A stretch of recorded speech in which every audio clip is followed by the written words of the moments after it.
ಗುರುಭ್ಯೋ ನಮಃ. ಹರಿ ಓಂ. ಶುಕ್ಲಾಂಬರಧರಂ ವಿಷ್ಣುಂ ಶಶಿವರ್ಣಂ ಚತುರ್ಭುಜಂ ಪ್ರಸನ್ನವದನಂ ಧ್ಯಾಯೇತ್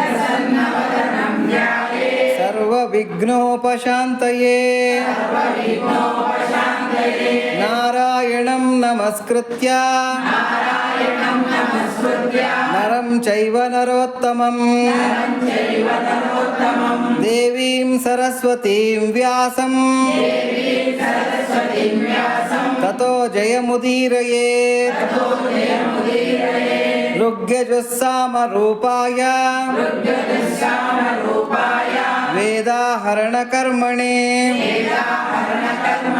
ಪ್ರಣವೋದ್ಗೀತವಪುಷೇ ಮಹೋಶ್ವಶಿರಸೇ ನಮಃ. ಜ್ಞಾನಾನಂದಮಯಂ ದೇವಂ ನಿರ್ಮಲಸ್ಫಟಿಕಾಕೃತಿಂ ಆಧಾರಂ ಸರ್ವವಿದ್ಯಾನಾಂ ಹಯಗ್ರೀವముపాస్మహే. ಶಂಕರಂ ಶಂಕರಾಚಾರ್ಯಂ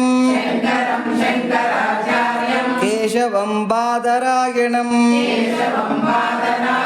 ಸೂತ್ರಭಾಷ್ಯಕೃತೌ ವಂದೇ ಭಗವಂತೌ ಪುನಃ ಪುನಃ. ಗುರವೇ ಸರ್ವಲೋಕಾನಾಂ ಭಿಷಜೇ ಭವರೋಗಿಣಾಂ ನಿಧಯೇ ಸರ್ವವಿದ್ಯಾನಾಂ ದಕ್ಷಿಣಾಮೂರ್ತಯೇ ನಮಃ. ಪೂಜ್ಯರಾದ ಭಗವದ್ಬಂಧುಗಳೇ, ದೇವರ್ಷಿ ನಾರದ ಭಕ್ತಿ ಸೂತ್ರಗಳಲ್ಲಿ 77ನೆಯ ಸೂತ್ರದವರೆಗೂ ಕೂಡ ಹಿಂದಿನ ತಿಂಗಳನ್ನೆಲ್ಲ ನಾವು ಅಧ್ಯಯನ ಮಾಡ್ಕೊಂಡಿದ್ವಿ. ಈ ತಿಂಗಳ 2ನೇ ಶನಿವಾರ ನಾವು ಅಧ್ಯಯನ ಮಾಡ್ಕೋಬೇಕಾಗಿತ್ತು. ಆದರೆ ಕಾರಣಾಂತರಗಳಿಂದ ಅವತ್ತು ಮಾಡ್ಕೊಳ್ಳೋದಕ್ಕಾಗಲಿಲ್ಲ. ಹಾಗಾಗಿ 4ನೇ ಶನಿವಾರ ಇವತ್ತು ಅದನ್ನು ಮುಂದುವರಿಸಬೇಕು ಅಂತ ಹೇಳ್ಬಿಟ್ಟು ಭಗವಂತನ ಸಂಕಲ್ಪ ಆಗಿದೆ. ಅದರಂತೆ ಇವತ್ತು ನಾವೆಲ್ಲ ಕೂಡ ಚರ್ಚಿಸೋದಕ್ಕೆ ಇಲ್ಲೆಲ್ಲ ಕೂಡ ಸೇರಿದ್ದೀವಿ. 78ನೆಯ ಸೂತ್ರ ನಾರದರು ಹೇಳ್ತಾ ಇದ್ದಾರೆ, ಅಹಿಂಸಾ ಸತ್ಯ ಶೌಚ ದಯಾಸ್ತಿಕ್ಯಾದಿ ಚಾರಿತ್ರ್ಯಾಣಿ ಪರಿಪಾಲನೀಯಾನಿ ಅಂತ ಹೇಳ್ತಾ ಇದ್ದಾರೆ. ಏನಂತ ಹೇಳ್ತಾ ಇದ್ದಾರೆ ಅಂದರೆ, ಇವಾಗ ಇನ್ನು ನೆಕ್ಸ್ಟು ಎಲ್ಲ ಹೇಳಿದ್ದಾಯಿತು, ನಾರದರ ಉಪದೇಶ ಎಲ್ಲ ಮುಗೀತು, ಕನ್ಕ್ಲೂಷನ್ಗೆ ಬರ್ತಾ ಇದ್ದಾರೆ. ಇನ್ನು 10 ಶ್ಲೋಕಗಳಲ್ಲಿ ನಾರದರು ಕೆಲವು ನಮಗೆ ಜೀವನಕ್ಕೆ ಅಳವಡಿಸ್ಕೊಳ್ಬೇಕಾಗಿರ್ತಕ್ಕಂಥ ಕೆಲವು ಉಪದೇಶಗಳನ್ನು ಕೊಡ್ತಾ ಬರ್ತಾರೆ. ಇನ್ನು 10 ಶ್ಲೋಕಗಳಲ್ಲಿ ಅದರ ಉಪದೇಶಗಳನ್ನೆಲ್ಲ ಕೊಡ್ತಾ ಬರ್ತಾರೆ. ಈಗ 78ನೆಯ ಸೂತ್ರದಲ್ಲಿ ಹೇಳ್ತಾ ಇದ್ದಾರೆ, ಏನೇನನ್ನು ನಾವು ಜೀವನದಲ್ಲಿ ಅಳವಡಿಸ್ಕೋಬೇಕು, ಬೇಸಿಕ್ ಆಗಿರ್ತಕ್ಕಂಥ ಕೆಲವು ಕ್ವಾಲಿಟಿಗಳು. ಅಂದರೆ ಹೆಂಗೆ ಅಂತಾರೆ, ಇವರು ನೋಡಿ, ಲಾಯರ್ಗಳಾದರೆ ಏನು ಮಾಡಬೇಕು, ಕಪ್ ಕೋಟ್ ಹಾಕಬೇಕು, ಬಿಳಿ ಟೈ ಕಟ್ಟಬೇಕು. ಡಾಕ್ಟರ್ಗಳಾದರೆ ಸ್ಕೆಥೋಸ್ಕೋಪ್ ಕುತ್ತಿಗೆನಲ್ಲಿರಬೇಕು, ಬಿಳಿ ಕೋಟ್ ಹಾಕ್ಕೋಬೇಕು. ಅಂದರೆ ಏನೇ ಅದರದ್ದೇ ಆಗಿರತಕ್ಕಂಥ ಕೆಲವು ನಿಯಮಗಳಿರುತ್ತೆ ಅಲ್ವಾ.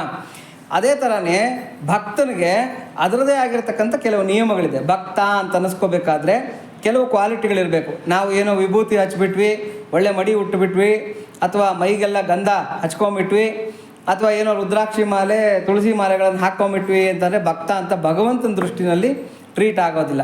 ಯಾಕೆಂದರೆ ಕೊರಳಲ್ಲಿ ಮಾಲೆಯ ಧರಿಸಿದರೇನು, ಕರದಲ್ಲಿ ಜಪಮಣಿ ಎಣಿಸಿದರೇನು, ಮರುಳನಂತೆ ಶರೀರಕ್ಕೆ ಲೇಪವ ಬಳಿದುಕೊಂಡು ತಿರುಗಿದರೇನು ಅಂತ ಹೇಳ್ಬಿಟ್ಟು ಪುರಂದರದಾಸರು ಹೇಳ್ತಕ್ಕಂಥದ್ದು. ಹಾಗಾಗಿ ಅದೆಲ್ಲ ಮಾಡಿದ್ರೆ ಪ್ರಯೋಜನ ಇಲ್ಲ. ಕನಕದಾಸರು ಒಂದು ಕಡೆ ಹೇಳ್ತಾರೆ, ಗಾಣದೆತ್ತಿನಂತೆ ಅಂತ ಹೇಳ್ಬಿಟ್ಟು ಅಂತ.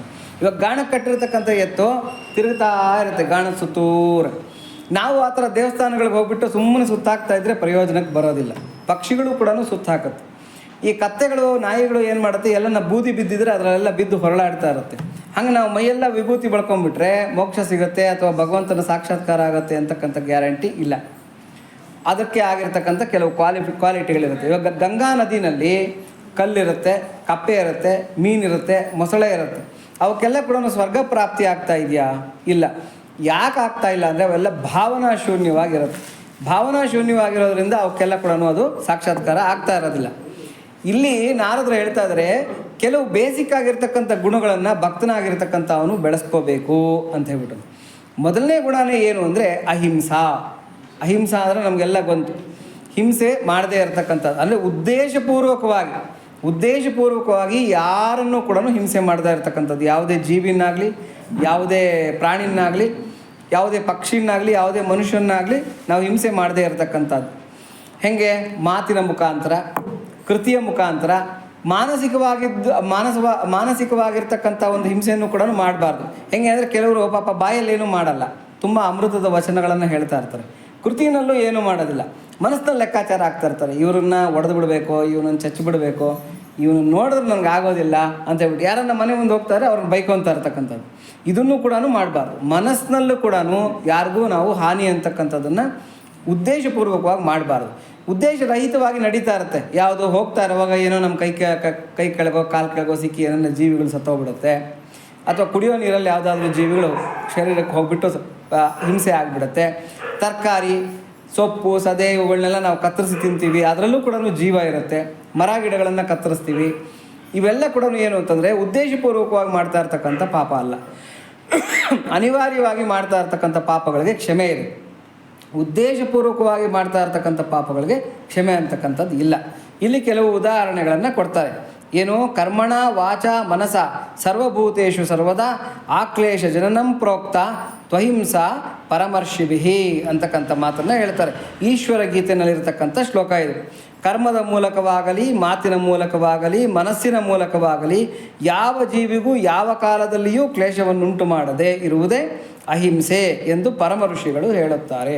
ಆದಷ್ಟು ನಾವು ಸಾಧುಗಳಾಗಿ ಬದುಕಬೇಕಾಗತ್ತೆ. ಸಾಧು ಸಜ್ಜನರೋಳು ಇರುವುದೇ ಹಬ್ಬ ಅಂತ ಹೇಳ್ಬಿಟ್ಟು ಅಂತ. ಸಾಧು ಸಜ್ಜನರಾಗಿ ನಾವು ಇದ್ದುಬಿಟ್ರೆ, ಆ ಒಂದು ವಾತಾವರಣದಲ್ಲಿ ಇದ್ದುಬಿಟ್ರೆ ಅದೇ ಒಂದು ದೊಡ್ಡ ಹಬ್ಬದ ವಾತಾವರಣ. ಯಾವ ಥರದಲ್ಲೂ ನಮಗೆ ಆ ಹಿಂಸೆ ಮಾಡಬೇಕು ಅಂತಕ್ಕಂಥ ಮನೋನಿಶ್ಚಯ ಅಂತಕ್ಕಂಥದ್ದು ಉಂಟಾಗೋದಿಲ್ಲ. ಆಮೇಲೆ ನೋಡಿ, ನಾವು ಇಷ್ಟೊತ್ತಿಗೆ ಸುಮಾರು ಸರಿ ಹೇಳಿದ್ದೀನಿ. ಏನು ಅಂದರೆ ಚಿತ್ರ ವಿಚಿತ್ರ ಅಂತಕ್ಕಂಥವರು ಯಮನ ಇಬ್ಬರು ಅಸಿಸ್ಟೆಂಟ್ಗಳಂತ. ಈ ಚಿತ್ರಗುಪ್ತ ಅಂತಕ್ಕಂಥವ್ರು.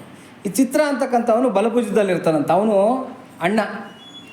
ಈ ವಿಚಿತ್ರ ಅಂತಕ್ಕಂಥ ಅವನು ಚಿತ್ರಗುಪ್ತ ಅಂತಕ್ಕಂಥವನು ಎಡಭುಜದಲ್ಲಿರ್ತಾನಂತೆ, ಅವನು ತಮ್ಮ. ಈ ಚಿತ್ರ ಏನನ್ನ ನಾವು ಮನಸ್ಸಿನಲ್ಲಿ ಲೆಕ್ಕ ಹಾಕ್ತಾಯಿದ್ರಿ, ಇವಾಗ ಅಯ್ಯೋ ಅಲ್ಲೆಲ್ಲೋ ದೇವಸ್ಥಾನಕ್ಕೆ ಹೋಗಬೇಕಾಗಿತ್ತು, ಇಲ್ಲೆಲ್ಲೋ ಏನನ್ನ ದಾನ ಧರ್ಮ ಮಾಡಬೇಕಾಗಿತ್ತು, ಅಲ್ಲೆಲ್ಲೋ ಪುಣ್ಯ ಕಾರ್ಯ ನಡೀತಾ ಇತ್ತು, ನಾನು ಪಾರ್ಟಿಸಿಪೇಟ್ ಮಾಡಬೇಕಾಗಿತ್ತು ಅಂತ ಹೇಳ್ಬಿಟ್ಟು ಯಾರಾದರೂ ಮನಸ್ಸಿನಲ್ಲಿ ಅಂದ್ಕೊಂಡ್ರೆ, ಈ ಚಿತ್ರ ಏನು ಮಾಡ್ತಾನಂತೆ ಅಂದರೆ ಲೆಕ್ಕ ಬರ್ಕೊಂಬಿಡ್ತಾನಂತೆ. ಇವ್ರು ತೀರ್ಥಕ್ಷೇತ್ರಕ್ಕೆ ಹೋದರು, ಯಾತ್ರೆ ಮಾಡಿದ್ರು, ಇವರು ಪುಣ್ಯ ಕರ್ಮಗಳನ್ನೆಲ್ಲ ಮಾಡಿದ್ರು, ದಾನ ಧರ್ಮ ಮಾಡಿದ್ರು ಅಂತೇಳ್ಬಿಟ್ಟು ಲೆಕ್ಕಾಚಾರದಲ್ಲಿ ಬರ್ಕೊಂಬಿಡ್ತಾನಂತೆ. ಅಂದರೆ ಪುಣ್ಯದ ಅಕೌಂಟ್ಗೆ ನಮ್ಮನ್ನು ಸೇರಿಸ್ಕೊಂಡ್ಬಿಡ್ತಾನೆ. ಆದರೆ ಪಾಪನೇನನ್ನ ಲೆಕ್ಕಾಚಾರ ಮಾಡಿದ್ವಿ ಅಂದರೆ ಇವ್ರಿಗೇನೋ ಹಾನಿ ಮಾಡಬೇಕಾಗಿತ್ತು, ಈ ಥರ ಮಾಡಬೇಕಾಗಿತ್ತು ಅಂತ ಪಾಪ ಏನನ್ನ ಲೆಕ್ಕಾಚಾರ ಮಾಡಿದ್ರೆ, ವಿಚಿತ್ರ ಪಾಪ ತಮ್ಮ ಅಲ್ವಾ, ಅಣ್ಣನ ಕೇಳಬೇಕು. ಅಣ್ಣನ ಕೇಳಿದ್ರೆ ನಾವೇನು ಮಾಡೋದಕ್ಕಾಗೋದಿಲ್ಲ. ಹಾಗಾಗಿ ಅಣ್ಣನ ಕೇಳ್ತಾನಂತೆ, ಅಣ್ಣ ಬರ್ಕೊಂಬಿಡ್ಲಾ ಅಂತ. ಚಿತ್ರ ಹೇಳ್ತಾನಂತೆ, ಇಲ್ಲಪ್ಪ ನೀನು ಬರ್ಕೋಬೇಡ, ಯಾಕೆ ನಿನ್ನ ಆಗಿಲ್ಲ, ಅವನಿನ್ನ ಮಾಡಿಲ್ಲ, ಅದಕ್ಕಿನ್ನ ಟೈಮ್ ಇದೆ, ಬರ್ಕೋಬೇಡ ಅಂತ ಹೇಳ್ತಾನಂತೆ. ಹಾಗಾಗಿ ಆದಷ್ಟು ಕೂಡ ಮನಸ್ಸಿನಲ್ಲಿ ಕೂಡ ಯಾರಿಗೂ ಕೂಡ ಕೇಡು ಅಂತಕ್ಕಂಥದ್ದು ಬಯಸಬಾರದು ಅಂತಕ್ಕಂಥದ್ದು ಇಲ್ಲಿ ನೀತಿ. ಅದನ್ನು ಕೂಡ ಹಿಂಸೆ ಅಂತ ಹೇಳ್ಬಿಟ್ಟು ಪರಿಗಣಿಸಿಬಿಡ್ತಾರೆ. ಹಾಗಾಗಿ ಯಾವುದೇ ಕಾರಣಕ್ಕೂ ಮನಸ್ಸಿನಲ್ಲಿ ಕೂಡ ನಾವು ಕೆಟ್ಟದ್ದನ್ನು ಯೋಚನೆ ಮಾಡಬಾರ್ದು. ಆಮೇಲೆ ತಥಾಸ್ತು ದೇವತೆಗಳಿರ್ತಾರಂತೆ, ಅಶ್ವಿನಿ ದೇವತೆಗಳಿರ್ತಾರೆ, ತಥಾಸ್ತು ದೇವತೆಗಳು. ನಮಗೆಲ್ಲ ಹಿಂದೆ ಹಿರಿಯರು ಹೇಳೋರು, ಏನಂದ್ರೆ ಅದೇ ಮಾತಾಡಬೇಡ, ತಥಾಸ್ತು ದೇವತೆಗಳಿರ್ತಾರೆ, ಅವ್ರೇನು ಮಾಡ್ತಾರೆ, ನೀವು ಅಂದ್ಕೊಂಡಿದ್ದಕ್ಕೆ ತಥಾಸ್ತು ಅಂದ್ಬಿಡ್ತಾರೆ ಅಂತ ಹೇಳ್ಬಿಟ್ಟು ಅಂತ. ನಿಜವಾಗ್ಲೂ ತಥಾಸ್ತು ದೇವತೆಗಳು ತಥಾಸ್ತು ಅನ್ನೋದಾದರೆ ನಾವು ಕೆಟ್ಟದ್ದು ಯಾಕೆ ಅನ್ಕೋಬೇಕು? ಒಳ್ಳೇದನ್ನೇ ಅನ್ಕೋಣ. ಅವ್ರಿಗೆ ಒಳ್ಳೇದಾಗಲಿ, ಇವ್ರಿಗೆ ಒಳ್ಳೇದಾಗಲಿ, ಇವ್ರಿಗೆ ಒಳ್ಳೇದಾಗಲಿ, ಅವ್ರಿಗೆ ಒಳ್ಳೇದಾಗಲಿ ಅಂತ ಅನ್ಕೊತಾ ಇದ್ದರೆ ತಥಾಸ್ತು ದೇವತೆಗಳು ತಥಾಸ್ತು ಅನ್ನಲಿ ಬಿಡಿ, ಎಲ್ಲರಿಗೂ ಒಳ್ಳೇದಾಗಲಿ. ಹಾಗಾಗಿ ಯಾವಾಗಲೂ ಕೂಡ ಒಳ್ಳೆಯದನ್ನೇ ಚಿಂತನೆ ಮಾಡಬೇಕು, ಒಳ್ಳೆಯದನ್ನೇ ಮಾತಾಡಬೇಕು, ಒಳ್ಳೆಯ ಕೃತಿಯಲ್ಲೇ ನಾವು ಇರಬೇಕು ಅಂತಕ್ಕಂಥದ್ದು. ಹಾಗಾಗಿ ಅಹಿಂಸೆ ಅಂತಕ್ಕಂಥದ್ದು ಪ್ರಥಮವಾಗಿರ್ತಕ್ಕಂಥ, ಅಹಿಂಸಾ ಪ್ರಥಮಂ ಪುಷ್ಪಂ ಅಂತ ಹೇಳ್ತಾರೆ. ದೇವರಿಗೆ ಅರ್ಪಿಸುವ ಪುಷ್ಪಗಳಲ್ಲಿ ಅಹಿಂಸೆ ಅಂತಕ್ಕಂಥದ್ದೇ ಪ್ರಥಮವಾಗಿರ್ತಕ್ಕಂಥ ಪುಷ್ಪ. ಅದನ್ನೇ ಇಲ್ಲಿ ನಾರದರು ಕೂಡ ಹೇಳ್ತಾ ಇದ್ದಾರೆ, ಅಹಿಂಸಾ, ಹಿಂಸೆಯನ್ನು ಯಾರಿಗೂ ಕೂಡ ಯಾವುದೇ ಥರದಲ್ಲೂ ಹಿಂಸೆ ಮಾಡಬೇಡ. ಮಾತಾಡುವಾಗೂ ಕೂಡ ನೀನು ಸತ್ಯನೇ ಮಾತಾಡಿದ್ರು ಕೂಡ ಸತ್ಯಂ ಬ್ರೂಯಾತ್ ಪ್ರಿಯಂ ಬ್ರೂಯಾತ್ ಅಂತ, ಸತ್ಯವಾಗಿರ್ತಕ್ಕಂಥ ಪ್ರಿಯವಾಗಿರ್ತಕ್ಕಂಥ ನುಡಿಗಳನ್ನೇ ನೀನು ಮಾತಾಡಿದ್ರು ಕೂಡ ಅದನ್ನು ಹೇಳೋ ರೀತಿಯಲ್ಲಿ ಹೇಳು. ನೇರವಾಗಿ ಕಠೋರವಾಗಿ, ಕೆಲವ್ರು ಹೆಂಗೆ ಅಂದರೆ ನಾನು ಖಂಡಿತವಾದಿ ಸ್ವಾಮಿ, ನಾನು ನೇರವಾಗಿ ಮಾತಾಡ್ತೀನಿ, ಕಡ್ಡಿ ತುಂಡು ಮಾಡ್ದಂಗೆ ಮಾತಾಡ್ಬಿಡ್ತೀನಿ ಅಂತ ಹೇಳ್ಬಿಟ್ಟು ಅಂತ, ಹಂಗೆ ಮಾತಾಡೋದು ತಪ್ಪು ಅಂತ ಇಲ್ಲಿ ಶಾಸ್ತ್ರ ಹೇಳ್ತಾ ಇರ್ತಕ್ಕಂಥದ್ದು. ಆಮೇಲೆ ತೈತ್ರಿಯೋಪನಿಷತ್ನಲ್ಲಿ ಹೇಳುತ್ತೆ, ಸತ್ಯದ ಮೂಲಕವೇ ಅವನನ್ನು ಪಡೆಯಬೇಕು, ಯಾವ ಸಂದರ್ಭದಲ್ಲಿಯೂ ಅನೃತದ ನುಡಿಗಳನ್ನು ಆಡಬಾರದು. ಯಾಕೆಂದರೆ ಇಲ್ಲಿ ನಾರದ್ರು ಹೇಳ್ತಾ ಇರ್ತಕ್ಕಂಥ ನೆಕ್ಸ್ಟ್ ಕ್ವಾಲಿಟಿ ಏನು ಅಂತಂದರೆ ಅಹಿಂಸಾ ಸತ್ಯ ಅಂತ ಹೇಳ್ತಾರೆ. ಸತ್ಯದ ಮಾರ್ಗದಲ್ಲೇ ನಡಿಬೇಕು, ಸತ್ಯವನ್ನೇ ಹೇಳಬೇಕು.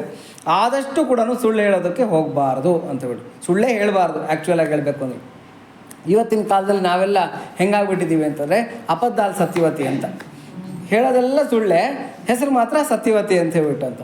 ಹಂಗಾಗಬಾರ್ದು. ಆದಷ್ಟು ಕೂಡ ನಾವು ಸತ್ಯಕ್ಕೆ ಹೆಚ್ಚು ಬೆಲೆಯನ್ನು ಕೊಡಬೇಕು. ಶ್ರೀರಾಮಕೃಷ್ಣರು ಹೇಳ್ತಾರೆ, ಸತ್ಯನೇ ತಪಸ್ಸು, ಸತ್ಯದಲ್ಲೇ ಪರಮಾತ್ಮ ನೆಲೆ ನಿಂತಿದ್ದಾನೆ ಅಂತ ಹೇಳ್ಬಿಟ್ಟು ಅಂತ. ಇವಾಗ ಅಕ್ಕ ಅವರು ಹಾಡಿದ್ರು, ಏನೋ ಸತ್ಯದೇವ ಅಂತ ಹೇಳ್ಬಿಟ್ಟು ಅಂತ. ಅಂದರೆ ಪರಮಾತ್ಮ ಸತ್ಯಸ್ವರೂಪಿ, ಸತ್ಯಸ್ವರೂಪನಾಗಿದ್ದಾನೆ, ಸತ್ಯದೇವನಾಗಿದ್ದಾನೆ. ಸತ್ಯದಲ್ಲೇ ಅವನು ಗೋಚರಿಸ್ತಕ್ಕಂಥದ್ದು. ಎಲ್ಲಿ ಸತ್ಯ ಇದೆಯೋ ಅಲ್ಲಿ ಭಗವಂತನ ಸಾಕ್ಷಾತ್ಕಾರ ಅಂತಕ್ಕಂಥದ್ದು ಆಗುತ್ತೆ. ನಾವು ಅಮೃತದ ಜೀವನವನ್ನು ನಡೆಸ್ತಾ ಇದ್ದೀವಿ ಅಂತಂದರೆ ಅಲ್ಲಿ ಭಗವಂತ ನಮಗೆ ಅಷ್ಟು ಈಸಿಯಾಗಿ ಸಿಗ್ತಕ್ಕಂಥವನಲ್ಲ. ಹಾಗಾಗಿ ಸತ್ಯ ಅಂತಕ್ಕಂಥದ್ದಕ್ಕೆ ಹೆಚ್ಚು ಬೆಲೆ ಇದೆ. ಹಾಗಾಗಿ ನಮ್ಮ ಮಾರ್ಗ, ನಾವು ನಡೀತಾ ಇರ್ತಕ್ಕಂಥ ನಡೆ ಸತ್ಯದ್ದಾಗಿರಬೇಕು. ಆಮೇಲೆ ನಾವು ಆಡ್ತಾ ಇರ್ತಕ್ಕಂಥ ಮಾತು ಸತ್ಯದ್ದಾಗಿರಬೇಕು. ನಾವು ಯೋಚನೆ ಮಾಡ್ತಾ ಇರ್ತಕ್ಕಂಥ ಯೋಚನೆ ಕೂಡ ಸತ್ಯದ್ದಾಗಿರಬೇಕು. ಸತ್ಯ ಬಿಟ್ಟು ನಾವು ಯಾವುದೇ ಕಾರಣಕ್ಕೂ ಪಕ್ಕಕ್ಕೆ ಸರಿಬಾರ್ದು ಅಂತಕ್ಕಂಥದ್ದು. ಎರಡನೇ ಕ್ವಾಲಿಟಿ ಏನು ಭಕ್ತನಿಗೆ ಇರಬೇಕಾಗಿರೋದು ಅಂದರೆ ಸತ್ಯದ ಮಾರ್ಗದಲ್ಲಿ ನಡಿಬೇಕು. ಇವಾಗ ನೋಡಿ, ಒಂದು ಸುಳ್ಳನ್ನು ನಾವು ಮುಚ್ಚಿಟ್ಕೋಬೇಕಾದ್ರೆ 100 ತಪ್ಪುಗಳನ್ನು 100 ಸುಳ್ಳುಗಳನ್ನು ಹೇಳಬೇಕಾಗತ್ತೆ. ಒಂದು ಸುಳ್ಳನ್ನು ನಾವು ಏನನ್ನ ಮುಚ್ಚಿಟ್ಕೋಬೇಕಾದ್ರೆ. ಆದರೆ ಸತ್ಯಕ್ಕೆ ಒಂದೇ ದಾರಿ. ಏನು ಬೇಕಾರಾಗಲಿ, ಹಂಗೆ ಬೇಕಾರಾಗಲಿ, ಹಿಂಗೆ ಬೇಕಾರಾಗಲಿ, ನಾನು ಹೆದರಲ್ಲ ಅಂತ ಹೇಳ್ಬಿಟ್ಟು ಸತ್ಯದ ಮಾರ್ಗದಲ್ಲಿ ನಡೆಯೋದಕ್ಕೆ ಅವರು ಪ್ರಯತ್ನ ಪಡಬೇಕು ಅಂತ ಹೇಳ್ಬಿಟ್ಟು ಅಂತ. ಯಥಾರ್ಥವಾದುದನ್ನು ಹೇಳುವುದು ಮತ್ತು ಆಚರಿಸುವುದು, ಎಲ್ಲ ಜೀವಿಗಳಿಗೂ ಹಿತವೂ ಪ್ರಿಯವೂ ಆದುದನ್ನು ನುಡಿಯುವುದು ಸತ್ಯ ಅಂತ ಪರಿಗಣಿಸಲ್ಪಡುತ್ತೆ. ಎಲ್ಲ ಜೀವಿಗಳಿಗೂ ಹಿತವಾಗಿರ್ತಕ್ಕಂಥ ಮಾತುಗಳನ್ನು ಹೇಳ್ತಕ್ಕಂಥದ್ದು ಸತ್ಯ. ಅಲ್ಲಿ ಪಕ್ಷಪಾತ ಇರಬಾರ್ದು. ಆತನಿಗೆ ಒಳ್ಳೆಯದಾಗಲಿ, ಈತನಿಗೆ ಕೆಟ್ಟದ್ದಾಗಲಿ ಅಂತಕ್ಕಂಥ ಪಕ್ಷಪಾತ ಇಲ್ದಿರ ಯಾರು ಯೂನಿವರ್ಸಲ್ ಆಗಿರ್ತಕ್ಕಂಥ ಒಂದು ಒಳಿತಾಗಿರ್ತಕ್ಕಂಥ ಮಾತುಗಳನ್ನು ಆಡ್ತಾರೆ, ಅದನ್ನು ಸತ್ಯ ಅಂತ ಪರಿಗಣಿಸಲ್ಪಡುತ್ತೆ. ಮನುಧರ್ಮಶಾಸ್ತ್ರದಲ್ಲಿ ಹೇಳುತ್ತೆ, ಸತ್ಯಂ ಬ್ರೂಯಾತ್ ಪ್ರಿಯಂ ಬ್ರೂಯಾತ್ ನ ಬ್ರೂಯಾತ್ ಸತ್ಯಮಪ್ರಿಯಂ ಪ್ರಿಯಂಚ ನಾನೃತಂ ಬ್ರೂಯಾತ್ ಏಷ ಧರ್ಮ ಸನಾತನಃ ಅಂತ ಮನು ಧರ್ಮಶಾಸ್ತ್ರದಲ್ಲಿ ಹೇಳ್ತಾರೆ. ಸತ್ಯವನ್ನೇ ನುಡಿಬೇಕು. ಆ ಸತ್ಯನ ಕಠೋರವಾಗಿ ನುಡಿಬಾರ್ದು, ಪ್ರಿಯವಾಗಿ ನುಡಿಬೇಕು. ಹಂಗಂತೇಳ್ಬಿಟ್ಟು ಪ್ರಿಯವಾಗಿ ನುಡಿಬೇಕು ಅಂತೇಳ್ಬಿಟ್ಟು ಯಾರಿಗೋ ಮನಸ್ಸು ಖುಷಿ ಆಗುತ್ತೆ ಅಂತೇಳ್ಬಿಟ್ಟು ಎಲ್ಲ ಸುಳ್ಳುಗಳನ್ನೇ ಹೇಳೋಕ್ಕೆ ಹೋಗಬಾರ್ದು. ಇದೇ ನಿಜವಾದ ಸನಾತನ ಧರ್ಮ ಅಂತಕ್ಕಂಥ ಮಾತನ್ನು ಹೇಳ್ತಾರೆ. ಹೀಗೆ ಸತ್ಯಕ್ಕೆ ಅದರದೇ ಆಗಿರ್ತಕ್ಕಂಥ ಒಂದು ಪಾತ್ರ ಇದೆ ನಮ್ಮ ಒಂದು ಈ ಆಧ್ಯಾತ್ಮಿಕ ಜೀವನದ ಉದ್ಧಾರಕ್ಕೆ. ಹಾಗಾಗಿ ಸತ್ಯದ ಮಾರ್ಗವನ್ನು ನಾವು ಬಿಟ್ಟು ಪಕ್ಕಕ್ಕೆ ಹೋಗಬಾರ್ದು. ಯಾಕೆಂದರೆ ನೋಡಿ, ಸತ್ಯನಾರಾಯಣ ಅಂತ ಹೇಳ್ತೀವಿ. ಅಂದರೆ ಭಗವಂತನಿಗೆ ಸತ್ಯ ಅಂತಕ್ಕಂಥದ್ದು ಒಂದು ನಾಮ. ವಿಷ್ಣು ಸಹಸ್ರನಾಮದಲ್ಲೂ ಸತ್ಯ ಅಂತ ಬರುತ್ತೆ. ಹಾಗಾಗಿ ಸತ್ಯ ಅಂತಕ್ಕಂಥದ್ದು ಭಗವಂತನಿಗಿರ್ತಕ್ಕಂಥ ಇನ್ನೊಂದು ನಾಮ. ಹಾಗಾಗಿ ಇಲ್ಲಿ ನಾರದ್ರು ಏನು ಹೇಳ್ತಿದ್ದಾರೆ, ಅಹಿಂಸಾ ಸತ್ಯ, ಆಮೇಲೆ ಶುಚಿತ್ವ ಅಂತ ಹೇಳ್ತಾ ಇದ್ದಾರೆ. ಅಂದರೆ ಕ್ಲೀನ್ಲಿನೆಸ್ ಈಸ್ ನೆಕ್ಸ್ಟು ಗಾಡ್ಲಿನೆಸ್ ಅಂತ ಹೇಳ್ಬಿಟ್ಟು ಅಂತ.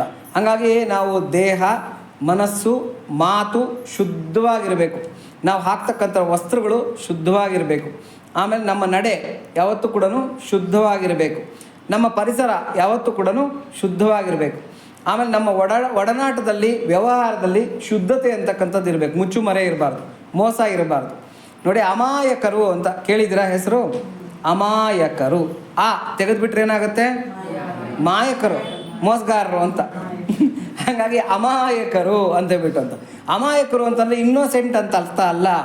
ಅವರಲ್ಲಿ ಯಾವುದೇ ಮೋಸದ ಬುದ್ಧಿ ಇಲ್ಲ, ಮೋಸ ಮಾಡ್ತಕ್ಕಂಥ ನೇಚರು ಇಲ್ಲ ಅಂತ ಹೇಳ್ಬಿಟ್ಟು. ಮಾಯ ಮಾಡೋದಿಲ್ಲ, ಬೇರೆಯವ್ರನ್ನ ಟ್ರಿಕ್ಸ್ ಆ್ಯಂಡ್ ಸ್ಟೆಂಟ್ಸ್ ಪ್ಲೇ ಮಾಡಿ ಮೋಸ ಮಾಡೋದಿಲ್ಲ.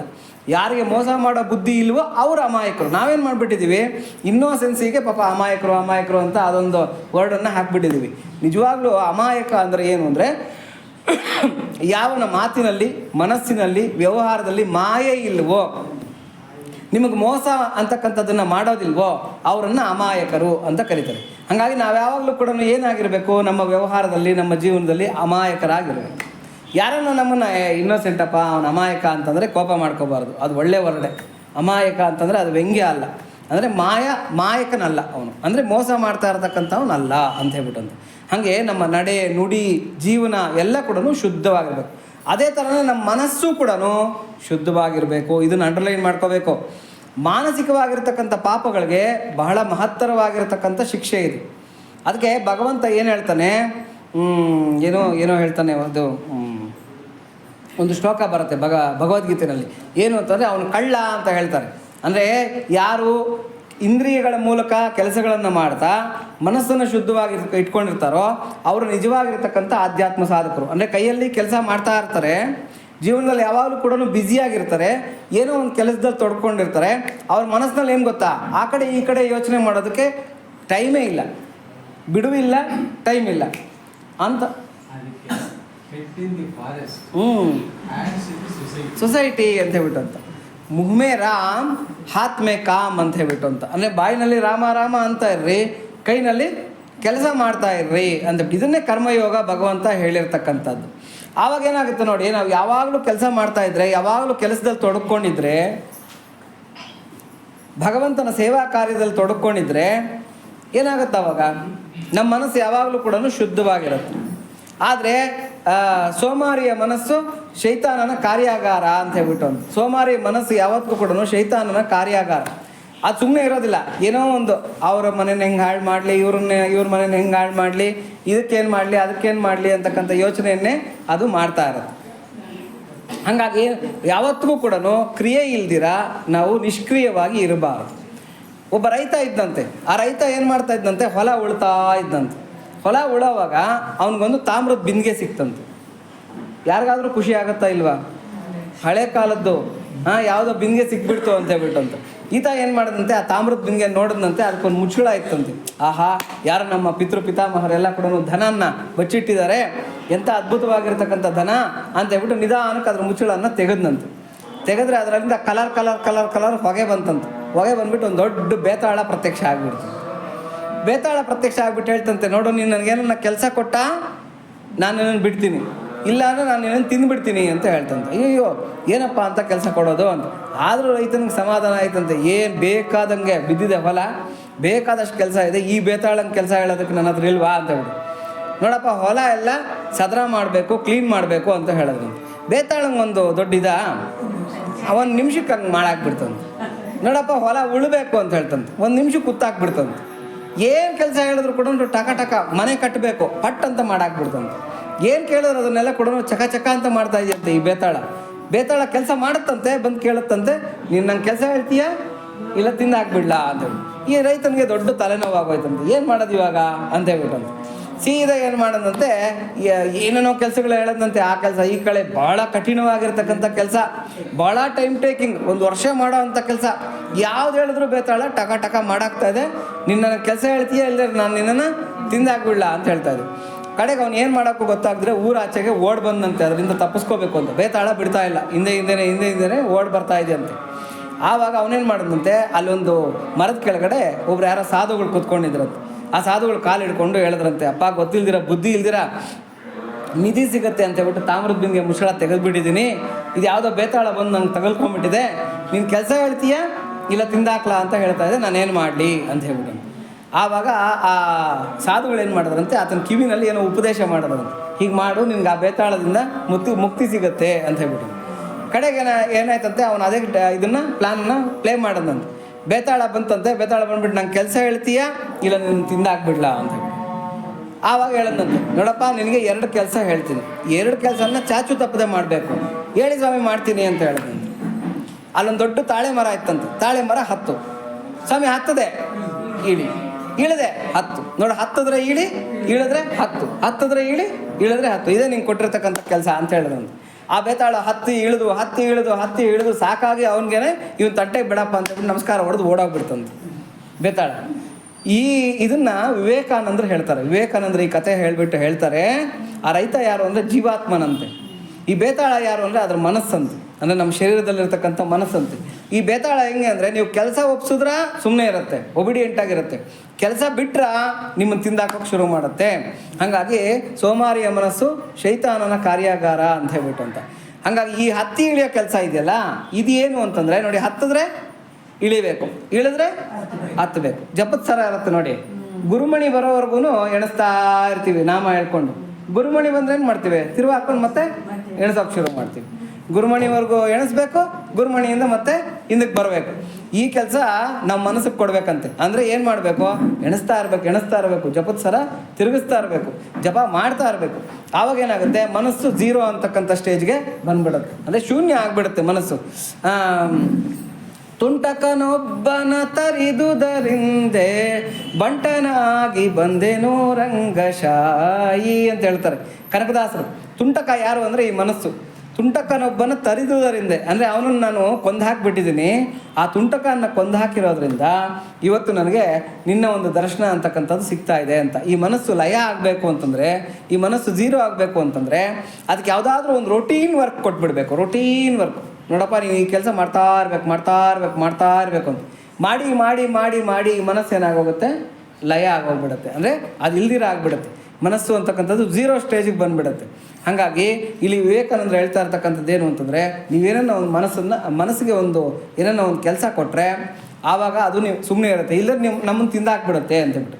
ಒಂದು ವೇಳೆ ಕೆಲಸ ಮಾಡಲಿಲ್ಲ ಅವನೇನು ಮಾಡ್ತಾನೆ, ನಾನೆಲ್ಲೋ ಹೋಗ್ತೀನಿ, ಬೆಟ್ಟದ ಮೇಲೆ ಕೂತ್ಕೊಂಡು ತಪಸ್ಸು ಮಾಡ್ತೀನಿ, ನಾನೆಲ್ಲ ಗುಹೆಯಲ್ಲಿ ಕೂತ್ಕೊಂಡು ತಪಸ್ಸು ಮಾಡ್ತೀನಿ ಅಂತ ಹೇಳ್ಬಿಟ್ಟು ಅಲ್ಲಿ ಕೂತ್ಕೊಂಡು ತಪಸ್ಸು ಮಾಡೋದಕ್ಕೆ ಶುರು ಮಾಡ್ತಾನೆ. ಮನಸ್ಸಿನಲ್ಲೆಲ್ಲ ಏನು ಯೋಚನೆ ಅಂದರೆ, ಊರಲ್ಲಿ ಏನು ನಡೀತಾ ಇದೆಯೋ, ಪೇಪರ್ಗೆ ಏನು ಬಂದಿದೆಯೋ, ನ್ಯೂಸ್ ಏನು ನಡೀತಾ ಇದೆಯೋ, ಆಮೇಲೆ ನಮ್ಮ ಅಕ್ಕಪಕ್ಕದ ಮನೆಯವ್ರು ಹೆಂಗಿದಾರೋ, ಇದನ್ನೆಲ್ಲ ಥಿಂಕ್ ಮಾಡ್ತಾ ಇದ್ದಾನೆ ಅಂತಂದರೆ ಅಂತ ಅವ್ರನ್ನ ಭಗವಂತ ಏನು ಕರೀತಾನೆ ಅಂದರೆ ಮಿಥ್ಯಾಚಾರ ಸೌಚ್ಯತೆ ಅಂತ. ಅವನು ಮಿಥ್ಯಾಚಾರಿ. ಅವನು ಕೈಯಲ್ಲಿ ಕೆಲಸ ಮಾಡ್ತಾ ಇಲ್ಲ, ನೋಡೋದಕ್ಕೆ ಯೋಗಿ ಥರ ನಟಿಸ್ತಾ ಇದ್ದಾನೆ, ಆದರೆ ಮನಸ್ಸಿನಲ್ಲಿ ಏನು ಮಾಡ್ತಾ ಇದ್ದಾನೆ, ಕ್ರಿಯೆ ನಡೀತಾ ಇದೆ, ಯೋಚನೆ ಮಾಡ್ತಾ ಇದ್ದಾನೆ ಅಂತ ಅವನು ಮಿಥ್ಯಾಚಾರಿಯೇ ಅಂತ ಬೈತಾನೆ ಭಗವಂತ. ಹಾಗಾಗಿ ನಾವು ಮಿಥ್ಯಾಚಾರಿಗಳಾಗಬಾರ್ದು. ಮನಸ್ಸು ಝೀರೋ ಸ್ಟೇಜಲ್ಲಿ ಇಟ್ಕೊಂಡಿರಬೇಕು, ಕೈಯಲ್ಲಿ ಕೈ ತುಂಬ ಕೆಲಸ ಮಾಡ್ತಾ ಇರಬೇಕು. ಅದಕ್ಕೆ ಇಲ್ಲಿ ಶುಚಿ ಅಂತ ಹೇಳ್ತಾ ಇದ್ದಾನೆ. ಶುಚಿರ್ ದಕ್ಷ ಅನಪೇಕ್ಷ ಶುಚಿರ್ ದಕ್ಷ ಅಂತ ಹೇಳ್ತಾನೆ ಭಗವಂತ. ಭಕ್ತ ಅಂತಂದರೆ ಸಪ್ಸಪ್ಗೆ ಎಲ್ಲಾಕದ್ರಲ್ಲಿ ತ್ಯಾಂಬಾಲಿ ಥರ ಬಿದ್ದಿರಬಾರ್ದು ಅಂತ ಹೇಳ್ತಾನೆ. ಅನಪೇಕ್ಷ ಯಾವುದನ್ನು ಅಪೇಕ್ಷಿಸೋದಿಲ್ಲ ಅವನು. ಶುಚಿ ಯಾವಾಗಲೂ ಕೂಡ ಶುದ್ಧನಾಗಿರ್ತಾನೆ, ಮಾತಿನಿಂದ ಕೃತಿಯಿಂದ ಶುದ್ಧನಾಗಿರ್ತಾನೆ. ದಕ್ಷ ಅಂದ್ರೆ ಏನು ಅಂತಂದರೆ ಬಹಳ ಕೆಲಸ ಮಾಡೋದ್ರಲ್ಲಿ ಅವನು ಎತ್ತಿದ ಕೈಯಾಗಿರ್ತಾನೆ, ಅಂದರೆ ಒಂದು ಸ್ಪೆಷಲೈಸೇಷನನ್ನು ಪಡ್ಕೊಂಡಿರ್ತಾನೆ. ಅನಪೇಕ್ಷ ಶುಚಿರ್ ದಕ್ಷ ಅಂತ ಹೇಳ್ತಾನೆ. ಹಾಗಾಗಿ ನಮ್ಮ ಕೈನಲ್ಲಿ ಯಾವತ್ತೂ ಕೂಡ ಕೆಲಸ ಮಾಡಿದ್ರೆ ನಾವು ಯಾವತ್ತೂ ಕೂಡ ಇರಬಾರ್ದು. ಮನೆಯಲ್ಲಾಗಲಿ, ಕಚೇರಿನಲ್ಲಾಗಲಿ, ಅಥವಾ ಹೊರಗಡೆ ಸಮಾಜಕ್ಕೆ ಬಂದಾಗಲಿ ಏನೋ ಒಂದು ಕೆಲಸನ ತೊಡಗಿಸ್ಕೊಂಡು ಮಾಡ್ತಾ ಇರಬೇಕು. ಇಲ್ಲಾಂದರೆ ಮನಸ್ಸು ಶುರು ಹಚ್ಕೊಳುತ್ತೆ. ದೆವ್ವ, ಪಿಶಾಚಿ, ಬೇತಾಳ ಅದು ಸುಮ್ಮನೆ ಅಂತೂ ಬಿಡೋದಿಲ್ಲ. ನಮ್ಮ ಮನಸ್ಸನ್ನು ಹೊಕ್ಕೊಂಬಿಡುತ್ತೆ, ಸುತ್ತಿಸೋದಕ್ಕೆ ಶುರು ಮಾಡುತ್ತೆ, ನಮ್ಮನ್ನು ತಿಂದು ಹಾಕೋದಕ್ಕೆ ಶುರು ಮಾಡುತ್ತೆ. ಅದಕ್ಕೆ ಇಲ್ಲಿ ನಾರದ್ರು ಹೇಳ್ತಾ ಇದ್ದಾರೆ, ಅಹಿಂಸಾ ಸತ್ಯ ಶೌಚ ದಯ ಆಸ್ತಿಕ್ಯ ಅಂತ ಹೇಳ್ತಾರೆ. ದಯೆ ಇಲ್ಲದ ಧರ್ಮ ವಾವುದಯ್ಯ, ಬಸವಣ್ಣವ್ರು ಹೇಳ್ತಾರೆ. ದಯೆ ಇಲ್ಲದ ಧರ್ಮ ವಾವುದಯ್ಯ, ದಯವೇ ಬೇಕು ಸಕಲ ಪ್ರಾಣಿಗಳೆಲ್ಲರಲ್ಲಿ, ದಯವೇ ಧರ್ಮದ ಮೂಲವಯ್ಯ ಅಂತ ಹೇಳ್ತಾರೆ. ಆದರೆ ಇವತ್ತಿನ ಕಾಲಕ್ಕೆ ಏನಾಗೋಗ್ಬಿಟ್ಟಿದೆ ಅಂದರೆ ಭಯವೇ ಧರ್ಮದ ಮೂಲವಯ್ಯ ಅಂತ. ದಯ ಪಕ್ಕ ಕೊಟ್ಟಾಗಿದೆ. ಧರ್ಮ ಅಂತಂದರೆ ಭಯ ಇರಬೇಕಲ್ಲಿ. ಏನೋ ನಮಗೇನೋ ಯಾರೋ ಎದುರಿಸ್ತಾರೆ, ಹಂಗಪ್ಪ ವಾಸ್ತು ಅಂದರೆ ಹಿಂಗಪ್ಪ, ಹಿಂಗೆ ಇರ್ಬೇಕು, ಹಂಗೆ ಇರ್ಬೇಕು, ಹಿಂಗೆ ಆಗಬಾರ್ದಾಗತ್ತೆ. ಜ್ಯೋತಿಷ್ಯ ಅಂದರೆ ಹಿಂಗೆ, ನಿನಗೆ ಸಾಡೆ ಸಾತಿ ನಡೀತಾ ಇದೆ, ನೀನು ಈ ಥರದ್ದೆಲ್ಲ ಏನೋ ತೈಲಾಭಿಷೇಕ ಮಾಡಬೇಕು, ಹೋಮ ಮಾಡಬೇಕು, ಹವನ ಮಾಡಬೇಕು, ಪೂಜೆ ಮಾಡಬೇಕು, ಇದು ಮಾಡದೇ ಇದ್ರೆ ನಿನಗೇನಾಗತ್ತೆ, ಆಗಬಾರ್ದಾಗತ್ತೆ. ಇದು ಭಯ ಹುಟ್ಟಿಸ್ತಕ್ಕಂಥದ್ದು. ಭಗವಂತ ಏನು ಸಕಲ ಗ್ರಹ ಬಲ ನೀನೆ ಸರಸಿಜಾಕ್ಷ ಅಂತ ಹೇಳ್ತಾರೆ ಪುರಂದರದಾಸರು. ಎಲ್ಲ ಗ್ರಹಗಳ ಆಧಾರ ಭೂತನಾಗಿರ್ತಕ್ಕಂಥವನು ಗ್ರಹಾಧಿಪತಿ ಪರಮಾತ್ಮನೇ. ಅದಕ್ಕೆ ನೋಡಿ, ನೀವು ಎಲ್ಲನ್ನ ಹೋಗ್ರಿ, ಅಲ್ಲಿ ನವಗ್ರಹಗಳ ಹತ್ರ ಒಂದು ಗಣಪತಿಯನ್ನು ಪ್ರತಿಷ್ಠಾಪನೆ ಮಾಡಿರ್ತಾರೆ. ನವಗ್ರಹ ಎಲ್ಲೇ ಹೋಗಿ ಯಾವ ದೇವಸ್ಥಾನದಲ್ಲಿ ಹೋದ್ರೂ ಕೂಡ ಹಿಂಗೆ ಸುತ್ತಾಕೋಗಿ ಗಣಪತಿ ಕಾಣ್ತಾನೆ. ಯಾಕೆ ಅಂದರೆ ಅಪ್ಪ ಈ ಗ್ರಹಗಳೇ ಫೈನಲ್ ಅಲ್ಲ, ಇದನ್ನು ಫೈನಲ್ ಅಂತ ತಿಳ್ಕೊಬೇಡ, ಅಲ್ಲಿ ಒಬ್ಬನ ಗ್ರಹಾಧಿಪತಿ ಅಲ್ಲಿ ಕೂತಿದ್ದಾನೆ ನೋಡಿ ಅಂತ ಹೇಳ್ಬಿಟ್ಟು. ಅವನು ಗ್ರಹಾಧಿಪತಿ, ಬ್ರಹ್ಮಾಂಡ ನಾಯಕ, ಬ್ರಹ್ಮಾಂಡೋದರ ಅವನು ಕೂತ್ಕೊಂಡಿದ್ದಾನೆ, ಅವನೇ ಗ್ರಹಾಧಿಪತಿ ಅಂತೇಳ್ಬಿಟ್ಟು. ವಾಸ್ತು ದೋಷ ಬರಬಾರ್ದು ಅಂತೇಳ್ಬಿಟ್ಟು ಇವಾಗ ಮನೆ ಎಲ್ಲ ವಾಸ್ತು ಪ್ರಕಾರನೇ ಕಟ್ಟಿರ್ತೀವಿ. ಆದರೂ ಯಾರೋ ಬರ್ತಾರೆ, ಆ ಕಿಟಕಿ ಅಲ್ಲಿ ಇರಬಾರ್ದಾಗಿತ್ತು, ಈ ಬಾಗಿಲಲ್ಲಿ ಇರಬಾರ್ದಾಗಿತ್ತು ಅಂತ ಹೇಳ್ತಾರೆ. 4 ಸೂತ್ರಗಳು ಹೇಳ್ತಾರೆ ವಾಸ್ತುಗೆ. ಕಟ್ಟಿರೋದನ್ನು ದೊಬ್ಬಿರೋದನ್ನು ಕಟ್ಟು, ವಾಸ್ತು ಅವ್ರು ಹೇಳ್ತಕ್ಕಂಥದ್ದು. ನೀವು ಎಂಥ ಮನೆಯನ್ನು ಕಟ್ಟಿರ್ರಿ, ಎಷ್ಟು ಅದ್ಭುತವಾಗನ್ನ ಕಟ್ಟಿರ್ರಿ, ಕಟ್ಟಿರೋದನ್ನು ದೊಬ್ಬಿರೋದನ್ನು ಕಟ್ಟು, ಮುಚ್ಚಿರೋದನ್ನು ತೆಗೆದಿರೋದನ್ನು ಮುಚ್ಚು. ಇದೇ 4 ಸೂತ್ರಗಳು ವಾಸ್ತುಗೆ. ಬಂದು ತಲೆ ಕೆಡಿಸ್ತಾ ಇರ್ತಾರೆ. ಅದಕ್ಕೆ ದೊಡ್ಡವ್ರು ಏನು ಮಾಡ್ತಾರೆ, ಯಾವ ವಾಸ್ತು ಏನು ದೋಷವೋ ನಮ್ಗೆ ಗೊತ್ತಿಲ್ಲ ಅಂತ ಹೇಳ್ಬಿಟ್ಟು ಮನೆ ಮುಂದೆ ಒಂದು ಗಣಪತಿ ನಿಕ್ಬಿಟ್ಟಿರ್ತಾರೆ. ನೋಡಿ, ಬೇಕಾದ್ರೆ ಒಂದು ಚಿಕ್ಕದೊಂದು ಗೂಡು ಕಟ್ಬಿಟ್ಟು ಗಣಪತಿನ ಪ್ರತಿಷ್ಠಾಪನೆ ಮಾಡಿಬಿಟ್ಟಿರ್ತಾರೆ. ಏನಕ್ಕೆ ಅಂತಂದರೆ ವಾಸ್ತು ಪುರುಷ ಅವನೇ, ಎಲ್ಲ ವಾಸ್ತು ದೋಷಗಳನ್ನು ನಿವಾರಣೆ ಮಾಡ್ತಾನೆ ಅಂತ ಹೇಳ್ಬಿಟ್ಟು ಅಲ್ವಾ. ಹಾಗಾಗಿ ನೋಡಿ, ನವಗ್ರಹಗಳ ಹತ್ರಕ್ಕೆ ಹೋದ್ರು ಗಣಪತಿ ಕಾಣ್ತಾನೆ, ಮನೆ ಮುಂದಕ್ಕೆ ಹೋದ್ರು ಗಣಪತಿ ಕಾಣ್ತಾನೆ. ಯಾಕೆ ಆ ಥರ ಮಾಡ್ತಾರೆ ಹಿರಿಯರು, ಯಾಕೆ ಆ ಥರ ಮಾಡಿದ್ದಾರೆ ಅಂತಂದರೆ, ಗ್ರಹಗಳೇ ಫೈನಲ್ ಅಲ್ಲ, ವಾಸ್ತುನೇ ಫೈನಲ್ ಅಲ್ಲ, ಆಮೇಲೆ ಕ್ಷುದ್ರವಾಗಿರ್ತಕ್ಕಂಥ ಆಚರಣೆಗಳೇ ಫೈನಲ್ ಅಲ್ಲ. ಅದನ್ನೆಲ್ಲ ನಿರ್ಣಯಿಸ್ತಾ ಇರ್ತಕ್ಕಂಥವನು, ನಿಯಮಿಸ್ತಾ ಇರ್ತಕ್ಕಂಥ ಪರಮಾತ್ಮ ಒಬ್ಬನಿದ್ದಾನೆ. ಅವನ ಕಾಲು ಹಿಡ್ಕೋಬೇಕು ನಾವು ಅಲ್ವಾ. ಹಿರಿಯರ ಕಾಲು ಹಿಡ್ಕೊಂಡ್ರೆ ನಮಗೆ ಇದಾಗತ್ತೆ. ಯಾರೋ ಚಿಕ್ಕ ಆಗಿರ್ತಕ್ಕಂಥ ಅಸಿಸ್ಟೆಂಟ್ಗಳು ಕಾಲು ಹಿಡ್ಕೊಂಡ್ರೆ ನಮ್ಮ ಕೆಲಸ ಆಗುತ್ತಾ? ಆಗೋದಿಲ್ಲ. ಅದಕ್ಕೋಗಿ ನೇರವಾಗಿ ಅವ್ರ ಕಾಲೇ ಹಿಡ್ಕೊಳ್ಳಿ ಅಂತ ಹೇಳ್ಬಿಟ್ಟು. ಅದಕ್ಕೆ ದಯೆ ಅಂತಕ್ಕಂಥದ್ದು ಇರಬೇಕು. ದಯೆ ಇರತಕ್ಕಂಥ ಅವನು ದಯೆ ಅಂತಂದರೆ ಒಂದು ಕರುಣೆ, ಪ್ರೀತಿ, ಕನಿಕರ ಅಂತಕ್ಕಂಥದ್ದು ಇರಬೇಕು. ಇವಾಗ ನಾವೆಲ್ಲ ಹೋಗ್ತಾ ಇರ್ತೀವಿ, ಒಂದು ನಾಯಿ ತುಂಬ ಹಸ್ದಿರುತ್ತೆ, ಕಷ್ಟಪಡ್ತಾ ಇರುತ್ತೆ, ಏನೋ ನಮ್ಮ ಹತ್ರ ಇರತಕ್ಕಂಥ ಒಂದು ತುತ್ತು ಅನ್ನನ್ನು ಅದಕ್ಕೆ ಹಾಕಬೇಕು. ಕಾಗೆಗಳಿಗೆ, ಪಕ್ಷಿಗಳಿಗೆ ಒಂದು ಸ್ವಲ್ಪ ಆಹಾರನ ಇಡಬೇಕು. ಅದಕ್ಕೆ ನಮ್ಮಲ್ಲಿ ಗಾದೆ ಮಾತು ಬಂದಿದೆ ನೋಡಿ, ಎಂಜಲ್ ಕೈನಲ್ಲಿ ಕಾಗೆ ಕೂಡ ಓಡಿಸಲ್ಲ ಅಂತ. ಯಾಕಂದ್ರೆ ಹಿಂಗೆ ಓಡಿಸಿದ್ರೆ ಏನಾಗುತ್ತೆ, 4 ಕಾಗಳು ಆ ಕಡೆಗೆ ಬಿದ್ದೋಗ್ಬಿಡುತ್ತೆ, ಕಾಗೆ ತಿಂದಾಗ್ಬಿಡುತ್ತೆ. ಅದಕ್ಕೆ ಹಂಗಾಗಿ ಎಂಜಲ್ ಕೈನಲ್ಲಿ ಕಾಗೆ ಕೂಡ ಓಡಿಸಲ್ಲ. ಅಂದರೆ ಅಂಥ ಜಿಪುಣರು ಇದ್ದಾರೆ, ಅಯ್ಯೋ ಕಾಗೆಗೆ 4 ಕಾಗಳು ಹಾಕ್ಬೇಕಲ್ಲಪ್ಪ ಅಂತ ಹೇಳ್ಬಿಟ್ಟು ಅಂತ. ಉಂಡೇದು ನೇನೆ ತಿನ್ನೇದ್ದಾಮ ಅಂತ. ಬೆಳಗ್ಗೆ ಬಿಸಾಕಬೇಡ, ಹಂಗೆ ಇಟ್ಟಿರು, ತಂಗಳಾದರೂ ಪರವಾಗಿಲ್ಲ, ಬೆಳಗ್ಗೆ ನಾನೇ ತಿಂತೀನಿ, ಯಾರಿಗೂ ಕೊಡಬೇಡ.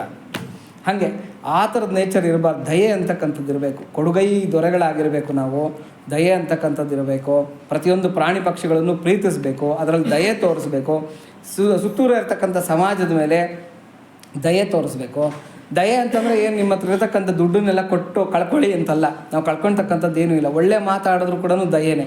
ನಾವು ಕಳ್ಕೊಳೋದೇನಿರುತ್ತೆ, ಏನು ನಾವೆಲ್ಲ ದುಡ್ಡು ಕಳ್ಕೊತೀವ, ಏನೇನ ಬಂದವ್ರನ್ನ ನಗ್ನಗ್ತಾ ಮಾತಾಡೋದು, ಏನೋ ಹೋಗಿ ಹಿಂಗೆ ಮಾತಾಡೋ ಸ್ಟೈಲ್ ಅವ್ರದ್ದು. ಅಂದರೆ ಏನು ಕಿತ್ಕೊಂಡು ಹೊಟ್ಟೋಗ್ತಾರೋ ಹತ್ರಕ್ಕೆ ಬಂದರೆ ಅಂತೇಳ್ಬಿಟ್ಟು ಅಂತ ಹಿಂಗಿರ್ತಕ್ಕಂಥ ಅವರು ಇದ್ದಾರೆ. ಹಂಗಿರಬಾರ್ದು. ನಾವು ದಯಾಪೂರ್ವವಾಗಿರ್ತಕ್ಕಂಥ ಜೀವನನ ನಡೆಸಬೇಕು ಅಂತ ಹೇಳ್ಬಿಟ್ಟು ಅಂತ. ಹಾಗಾಗಿ ಸತ್ಯಂ ಶೌಚಂ ಮೌನ ಶೌಚಂ ಶೌಚಮಿಂದ್ರಿಯ ನಿಗ್ರಹ ಸರ್ವಭೂತ ದಯಾ ಶೌಚಂ ಜಲ ಶೌಚಂ ತು ಪಂಚಮಂ ಅಂತ ಗರುಡ ಪುರಾಣ ಹೇಳ್ತಾ ಇರ್ತಕ್ಕಂಥ ಮಾತಿದು. ಗರುಡ ಪುರಾಣದ ಪ್ರಕಾರ ಏನು ಅಂದರೆ ಸತ್ಯವೆಂಬುದೇ ಶೌಚ. ಯಾವಾಗಲೂ ಸುಳ್ಳು ಹೇಳ್ದಿರ ನಾವು ನಿಜ ಹೇಳ್ತಾ ಇದ್ದೀವಿ ಅಂತಂದರೆ ಅದು ಶೌಚ. ಕೋಪ ಮಾಡ್ಕೊಂಡ್ರೆ ನೋಡಿ ಮೈಲಿಗೆ ಹಾಕ್ಬಿಡ್ತೀವಂತೆ. ನಾವು ಕೋಪ ಮಾಡ್ಕೊಂಡಿದ್ದ ಕ್ಷಣನೇ ನಾವು ಮೈಲಿಗೆ ಹಾಕ್ತೀವಂತೆ.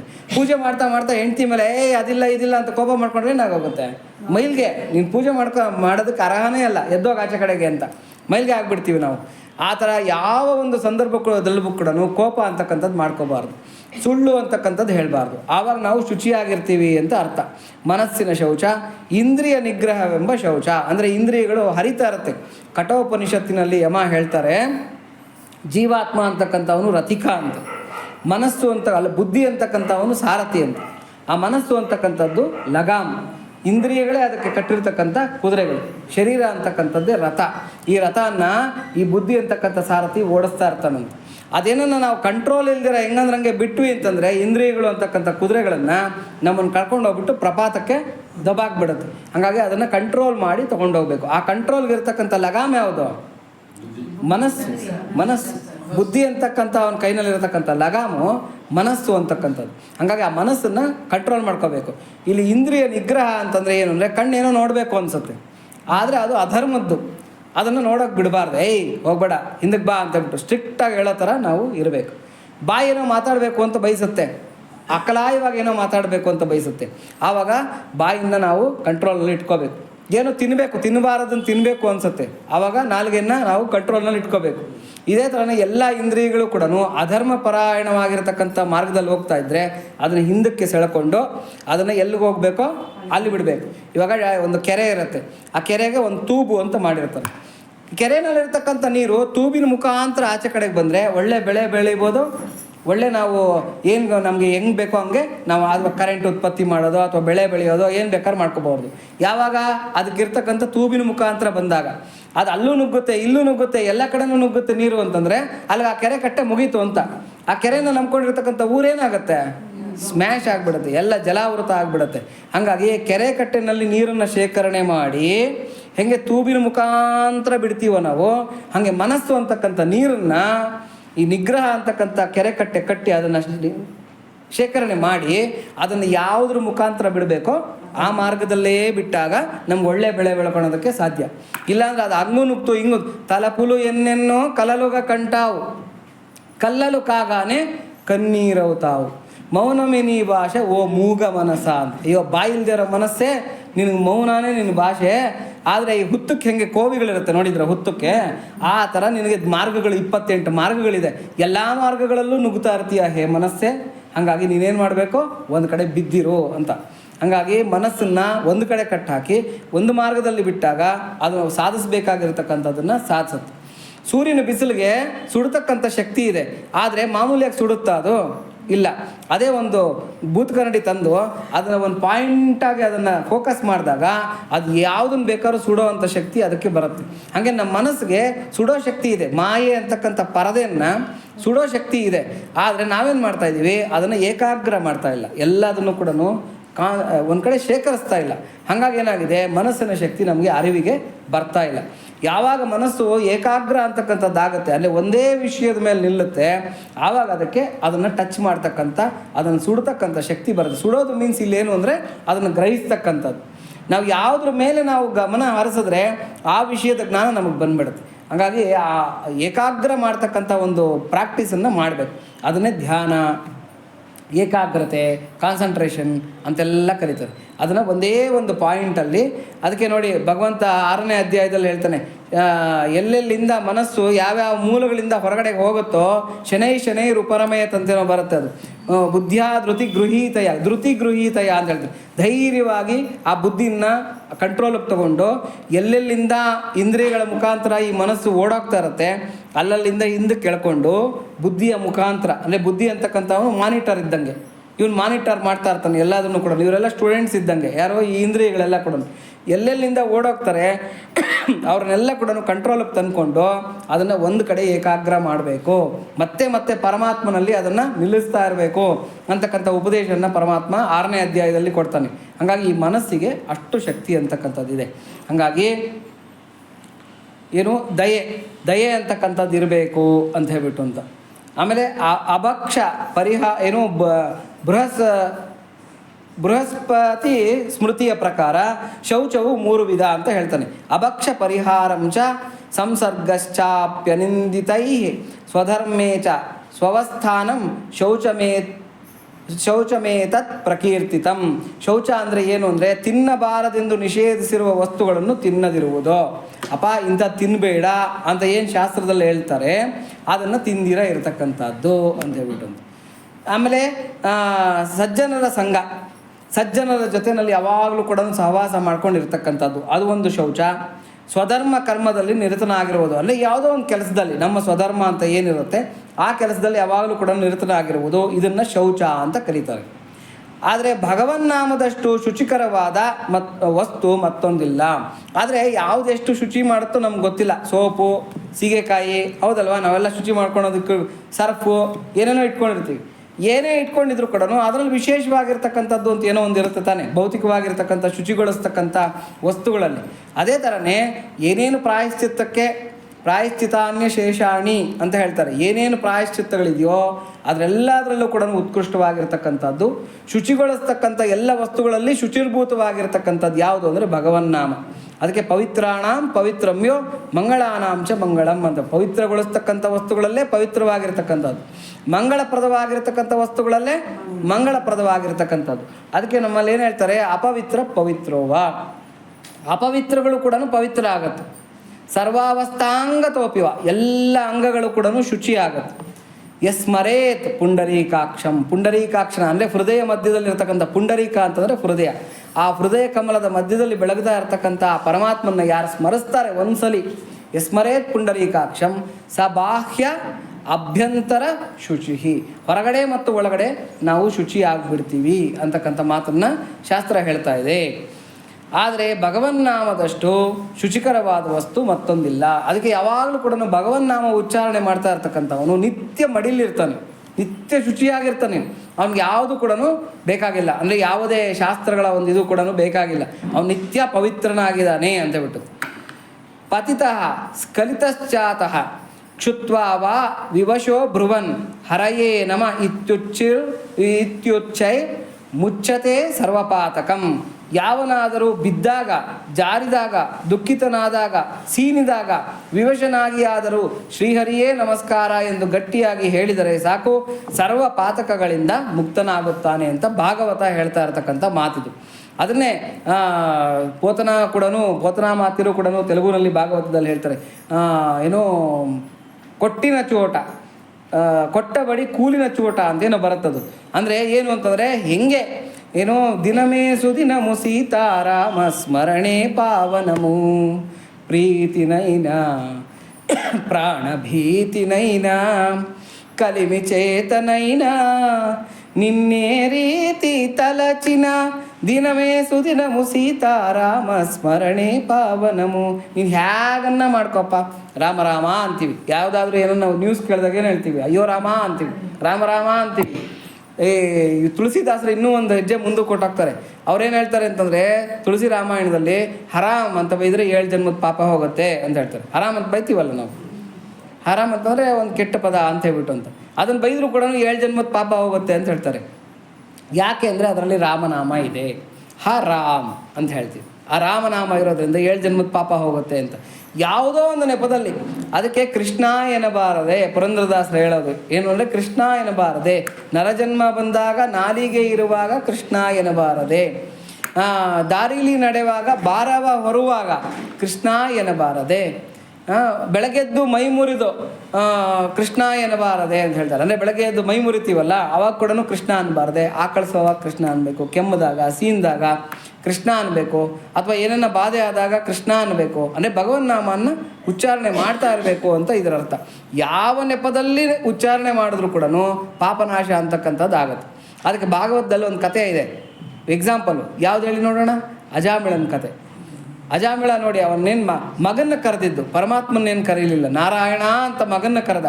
ಆದರೆ ಅವನು ಕೊನೇ ಅಂತ್ಯಕಾಲದಲ್ಲಿ ಅವನು ಸ್ಮರಣೆ ಮಾಡಿದ್ರಿಂದ ಆ ಭಗವಂತನ ದೂತರು, ವಿಷ್ಣು ದೂತರು ಬಂದು ಆತನ್ನ ಆ ಪ್ರಾಣಾಪಾಯದಿಂದ ಕಾಪಾಡ್ತಾರೆ. ಅವನಿಗೊಂದು ಒಳ್ಳೆ ಜೀವನಕ್ಕೆ ಇನ್ನೊಂದು ಅವಕಾಶವನ್ನು ಮಾಡಿಕೊಡ್ತಾರೆ. ಹಾಗಾಗಿ ಯಾವುದೋ ಒಂದು ನೆಪದಲ್ಲಿ ಭಗವನ್ ನಾಮವನ್ನು ಉಚ್ಚಾರಣೆ ಮಾಡ್ತಾ ಇರಬೇಕು. ಹೆಂಗೆ ಇವಾಗ ನೋಡಿ, ಇವಾಗ ಏನು ಅಡಿಕ್ಷನ್ ಅಂತ ಹೇಳ್ತಾರಲ್ಲ, ವ್ಯಸನ ಪರರು ಇರ್ತಾರೆ. ಕೆಲವರಿಗೆ ಬೀಡಿ ಕುಡಿಯೋದೇ ವ್ಯಸನ, ಕೆಲವರಿಗೆ ಏನೋ ಈ ಗಾಂಜಾ ಸೇದೋದು ವ್ಯಸನ, ಕೆಲವರಿಗೆ ಮದ್ಯ ಕುಡಿಯೋದು ವ್ಯಸನ, ನಶೆ ಹಾಕೋದು ವ್ಯಸನ, ಕೆಲವ್ರಿಗೆ ಹೆಂಗೆ ಅಂತಾರೆ ಏನೋ ಒಂದು ಆಟ ಆಡೋದು ವ್ಯಸನ. ಈ ಥರ ಏನೋ ಒಂದು ಜೀವನ ಅಂತಂದಮೇಲೆ ಒಬ್ಬ ಮನುಷ್ಯ ಅಂದಮೇಲೆ ಒಂದು ವ್ಯಸನ ಇರುತ್ತೆ. ಕೆಲವರು ವಿಳೆದೆಲೆ ಅಡಿಕೆ ಯಾವಾಗಲೂ ಈ ಕಡೆ ಇಷ್ಟಿಷ್ಟು ಗಾತ್ರ ಇಟ್ಕೊಂಡಿರ್ತಾರೆ, ಅದೊಂದು ವ್ಯಸನ. ಒಬ್ಬೊಬ್ರಿಗೊಂದೊಂದು ವ್ಯಸನ ಅಂತಕ್ಕಂಥದ್ದು ಇರುತ್ತೆ. ಅಂದರೆ ವ್ಯಸನ ಇಲ್ದಿರ ಮನುಷ್ಯ ಇರೋದಕ್ಕೆ ಸಾಧ್ಯ ಇಲ್ಲ. ಯಾವುದೋ ಒಂದು ವ್ಯಸನನ್ನ ಬೆಳೆಸ್ಕೊಳ್ಳೇಬೇಕು. ನನಗೊಬ್ರು ಯಾರೋ ಹೇಳಿದ್ರು, ಸ್ವಾಮಿ ಚಟ್ಟ ಹತ್ತೋದಕ್ಕೆ ಮುಂಚೆ ಚಟ ಎಲ್ಲ ತೀರಿಸ್ಕೋಬೇಕು ಅಂತ. ನಾನು ಗಾಬರಿ ಬಿದ್ದೋಗ್ಬಿಟ್ಟೆ, ಇದು ಯಾವ ಗಾದೆ ಮಾತಪ್ಪ, ಯಾವತ್ತೂ ಕೇಳಿಲ್ಲ ಅಂತೇಳ್ಬಿಟ್ಟು. ಚಟ್ಟ ಹತ್ತಕ್ಕೆ ಮುಂಚೆ ಚಟ ಎಲ್ಲ ತೀರಿಸ್ಕೋಬೇಕಂತೆ. ಅಂದರೆ ಮನುಷ್ಯ ಅಂದಮೇಲೆ ಯಾವುದೋ ಒಂದು ಚಟ ಅಂತಕ್ಕಂಥದ್ದು, ಒಂದು ಅಡಿಕ್ಷನ್ ಅಂತಕ್ಕಂಥದ್ದು ಇರುತ್ತೆ ಅಲ್ವಾ? ಅದೇ ಥರನೇ ಒಬ್ಬ ಭಕ್ತ ಏನು ಮಾಡಬೇಕು ಅಂತಂದರೆ, ಆತ ಒಂದು ಅಡಿಕ್ಷನನ್ನು ಬೆಳೆಸ್ಕೊಂಬಿಡ್ಬೇಕು.